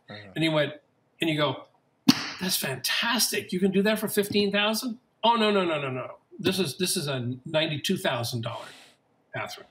But you're like, well, what? You've wasted your time. I don't have $92,000. So that's the But what we gave you gave you a big, great bathroom. Okay, but I don't have $92,000. I have $15,000. So you have to be in the business of how do we get something? And if you say, look, it's impossible to do, we just can't do it, then you say you can't do it. But they'll find somebody else to do it. What I don't like is to say, well, we have $15,000 to do this, and it comes up to $16,000 or $17,000. It's really great. It's like, okay, we got that. I understand that. Or you don't do it. I mean, it's better for me to use metaphors rather than real Disney projects, because there's a lot of sensitivities that go there. But you have to be able to do the work, and it's a lot of work, and you have to be diligent. You have to be in it every day. So, yeah. Anyway, so I don't know. I mean, it's interesting. I don't know how it's all going to, I don't know how. I'm hoping, we can have more projects like Disneyland Paris, and the ones that have, a big impact on people. There's an emotional and a cultural impact on people that's positive. And I saw it. You could feel it. The feelings were palpable. The energy was just so, and I'm ready to go back. I mean, I'd love to go back to Paris again. It's just, just Paris to begin with. Actually, we spent 2 days. My wife went over a couple of days early, and we kind of went to some of our old haunts there, and it was great. It was great. It was fantastic. And the the people were so nice, so in every way, appreciative. I mean, they just appreciated we showed up. I mean, Tony, Tom, and myself, Eddie was invited, but he couldn't come. And it's just, they were just like, you're here, it's just like, wow, Yeah. So that's nice, I would love to have spent more time just talking with the people there. As I said to you, I ran into some people I ran into a couple of guys who were, this guy, he says, I was 12 years old. I walked into Discoveryland. It changed my life, and that was cool. Going back to that, and another. I don't know how we're doing on time. If you want to cut me off, you can cut me off. But go as long as you'd like. Okay. So no. I mean, I'm kind of running out of gas here, but that the opening for Space Mountain got so much publicity on the park, and what it eventually ended up being was I had a interview with about 200 press people. They just like they're like, now, as I mentioned to you before, now there was such notoriety about the park, this new Space Mountain project. People understood about Disney. The cast members, from 92 to 95, they understood what this was all about. So they said, well, would you meet with some press people? And I'm like, yeah, I'll be happy to meet with press people. So I'm like standing around all these people, and I probably told you the story, but I think it's really worth telling again. Mm-hmm. But it was like, these people would say like, well, just tell us about what you do. So I'm like, well, I work for this Walt Disney Imagineering, totally dedicated to doing Disney parks. And it's comprised of like 150 different disciplines: architects, writers, engineers, video production, model builders, landscapers, architects, whatever it happens to be. And it has about, right now, probably 2,500 people in it. And there was this whole like murmur through all these people. And they were like, 2,500 people in this. I go like, and there's this woman in the front row. I'm like, why? What's, this is what we do. Well, we just thought it was like 8 guys sitting around a coffee table, just decided what to do. And that's how you got this done. I'm like, no. You're talking about a Disney theme park. Okay. You're talking about worldwide. Disney probably has 600,000, 700,000 guests a day going through all their parks. Yeah. They have to be taken care of. They have to be safe. They have to be organized into lines. We have to feed them. We have to entertain them. We have to make sure that, they can move around, get back to their hotels. I mean, this is an enormously complex machine, an unbelievable machine. So complex. I mean, if I said it took, somebody calls you and says, okay, we have a green field. We have to build a city of 75,000 people. And you have to have it done in 5 years. We have to get them there. We have to build an infrastructure. Then we have to build all the roads. We have to build transportation. Then we're going to build the places where they're going to stay. Then we have to build the buildings. And then we start then we start layering it with more complexity, which is now going to be a parade, entertainment. Then we're going to put rides that go right through the middle of these things. Do you know how complex this is? It is staggeringly complex. And you stay on budget. And we have to run it every day. It has to stay that way. It's like, so these people, and I didn't get into that whole big description because that's something I've got realized in the past several years, but people are like, you mean the people just do this kind of fun kind of stuff? And that report that went out from Space Mountain, that is what people really reach out to me and say, like, I saw that thing and I heard that speech, or I heard this thing, and I went in, I'm a tech guy, and it changed my life going to Discoveryland, and here are all these machines working, and it was all for entertainment or media viewing. And it isn't just, I wasn't building like industrial parks or building old apartment houses. We're building, use technology, and technology came into play there, and it had an impact on people, and I mean, every time I go to IAPA, somebody stops. Disneyland Paris, oh my God, it was like, this guy stopped me. Anytime you're in Switzerland, I got a company, we build all this tech stuff. And, I was 10 years old. I walked into Discoveryland, it changed everything. And I saw that TV show yours, and because I was walking through Imagineering, and that first scene I'm walking through, and I stop, and I look at them working on robots, and, it's pretty cool. Yeah. It's pretty cool when you have to look at it that way. The word, I think you used it at the Epcot event, and since then I think it's such a perfect word is the sincerity, right? I think that park, you can feel how sincere it is, right? And I think that's why there's such a connection with people, because they can feel that the people that designed and built the place really cared about them, the guest, right? And cared about the project.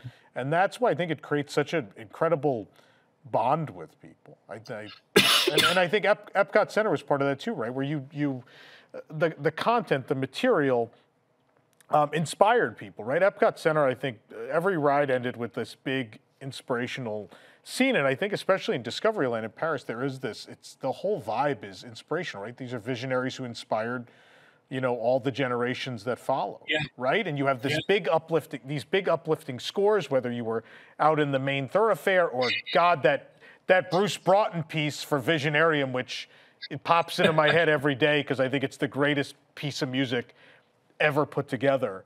Or that Space Mountain, that original Space Mountain score, just everything. Everything about that land was sincere and inspirational, and I'm not surprised that people come up to you and tell you that resonated with them in that way. Well, I mean, the other thing is there's kind of a group of people that go to the same party. If you're sincere and you do hard work and it's attention to detail and kind of the capper to those kind of emotional contexts is that the music was always heroic. It's always that uplifting kind of anthem. It's like, I mean, it's like that. But that's what Disney's so good at. And again, you don't need to understand the language it was in. It can all be done in French. It can all be done, but you get it. You just get that stuff. And these are emotional qualities that I think were really right at that time. And I think of all the things when I think about DCA, I really shouldn't say this, but I mean, it was just a little bit, the people who were directing it, the people who were primarily directing it didn't have that sincere quality to it. It was just, let's just get it done. And you feel it. You felt it. Believe me, working on it was just, I don't want to say it was terrible. We had good people working on it. We did. I mean, there was some really good stuff. You may not like the Paradise Pier thing, but it worked out okay for what it needed to be. That was a numbers game. We needed, imagine this. I mean, we ended up spending about $110 million on 11,000 THRC. 110 million. We're spending $500 million on 1,500. Yeah. I mean, I don't think either of those is right. It's funny because I always think that in every one of these things we were doing at the time we were doing DCA, it was a $700 million park in Tokyo Disney Seas for $3.5 billion. And I said, I don't want to work on either one of these. There's a sweet spot in the middle. It's probably about a 1.5 that should be what we should be doing. That's what we should be doing. But what happens is that one swung the other. One like, well, we're not doing that. Well, they didn't care about it. Wasn't that they weren't concerned too much about Tokyo Disney Seas because that's the Japanese money. Let them do it, and they know their audience and they're very smart about what they do. Yeah, they're very smart about that. They don't do anything. They don't take a flyer on anything. They like calculate it and say it's proven, and they're smart about what they do. Yeah. They have to be, So I don't know. I've been away from Imagineering for 12 years now, so I don't know how. There's incredible talent there, unbelievable talent. I miss all those. I miss the talented people that I work with. Those people were, any discipline. You get the lighting guy, best lighting guy you've ever had, landscaping guy, the video production people, audio people. People are going to invent catapult launches and onboard audio. These people. There's a spirit. There was a spirit there that's like, yeah, we can do it. That was the greatest part as far as I was concerned. That's and not only they are really good, they're really not only these people really good at what they do, they're really good people, and that's what you saw. You saw evidence in Disneyland Paris of that. That's. Everybody is into their thing, almost maniacally. Don't tell me about speakers. I'm doing landscaping, but the speakers are going in landscaping. Oh, okay, all right. Well, we'll do that. But that's kind of fun. That was kind of fun, and it's hard. It's hard. It's hard. Standing out there in the snow. It's, and there's no place. You're eating your little jambon avec fromage sandwich, and you know, snow's coming down on your head. Oh, boy. So, but it was great. It was a good experience. You know, it's an excellent, it was a fantastic experience. Well, you said it was the highlight of your career. I didn't say it was a highlight of my career. Oh, did I change words? What were the words you used? So you're putting words on that? No. I have a great deal of affection for it. Yeah, I do. It was I don't know, a highlight. I don't know. But it was my favorite project because of any number, and it had to do with all the people and what we were doing. And then you walked away and you went, yeah, you know. Yeah. I got a copy. Somebody sent me a copy of that. The Art of Disneyland Paris, the one that I signed for you, you know, some of those books. And, you know, it's great stuff. I mean, just go through the artwork. And they did a really good job of all the people who contributed. Everyone's name is quite prominent. And, you know, it shows you. And that's just the design side. That just shows you how many people that never seem to get recognition publicly, right? Yeah. The John Horneys and all those people. Right? Yeah, right. Yeah. Right. There's just, that's, you know, I don't know. I mean, I don't want to be the old fogey, you know, like, wow, in my day, you know, I don't want to do that. But I mean, I just hope it keeps going. There's still a lot of dedicated, talented people there. Yeah. I hope it stays that way too, you know, but I don't know. I guess maybe because all you hear about nowadays is, you know, the problems that Disney's having, you know, with Disney Plus and Bob Iger coming back. And, you know, it's like, you know, I mean, it's non-productive. Yeah. I mean, I'd rather be hearing something new that we're doing, you know, that everyone's doing. So, I mean, in the midst of all that chaos of the early days of Euro Disney, your team built Space Mountain. So, I mean, sometimes out of those dire straits, the most amazing things can happen, right? Yeah, well, you know, the one thing I will tell you, a secret of how to get things done right, you know, it's like once Disneyland Paris, once Disneyland Paris, we'll stay specifically with that. Once Disneyland Paris is completed, like it was completed in '92, so then there's kind of an energy that it's kind of like this cosmic limelight, and it now suddenly starts pointing to something else, you know, and that's where you want it to be. You want to be like undercover. So like, what are you working on? Oh yeah, we got this project in. Second phase development, Disneyland Paris. Oh yeah, that's great. It's great. You don't want this. You don't want the spotlight on you. You know, I mean, we had the spotlight on us when we opened, but during the development, that's why you keep people. That's how you can manage the cost. You know, you don't have people like, oh, I'll come to your meeting. Do you have a charge number for it? You know, I mean, it's like, you know, people just want to survive. So, so sometimes it's best just thought to be in the limelight. You know, isn't there some big project on the dark side of the moon we're working on? You guys should go look at that. That's what you should do. but yeah, it was good. It was all good, you know. Yeah. Well, I think people still feel that way after all these years, but I think you and I got to go to Paris in June of 25. You know, I maybe start campaigning for that. It would be fun. And maybe they could just flip on the old music and show. You know, that'd be. Yeah. Well, they should play it like in Videopolis. We should just play it there. You know, I don't know. We'll see. It's we'll bring back that Rocket Man for the opening ceremony. The guy who. Boy. Those guys are always scary to me. You know. Yeah. I mean, you're sitting there going, okay, this is going to be a great effect, but I better not run out of fuel because I'm going to die, because I'm going to fall down. Well, Tim, obviously it's been an incredible 30 years for Disneyland Paris. You and your team played a tremendous part in that with Discoveryland. And so thank you. Yeah. Thank you for all your contributions and for your time. All right. My pleasure. My pleasure. Thank you. Thank you very much. We'll see you in Paris sometime. Yes, I'll see you there, June of 2025. 2 years.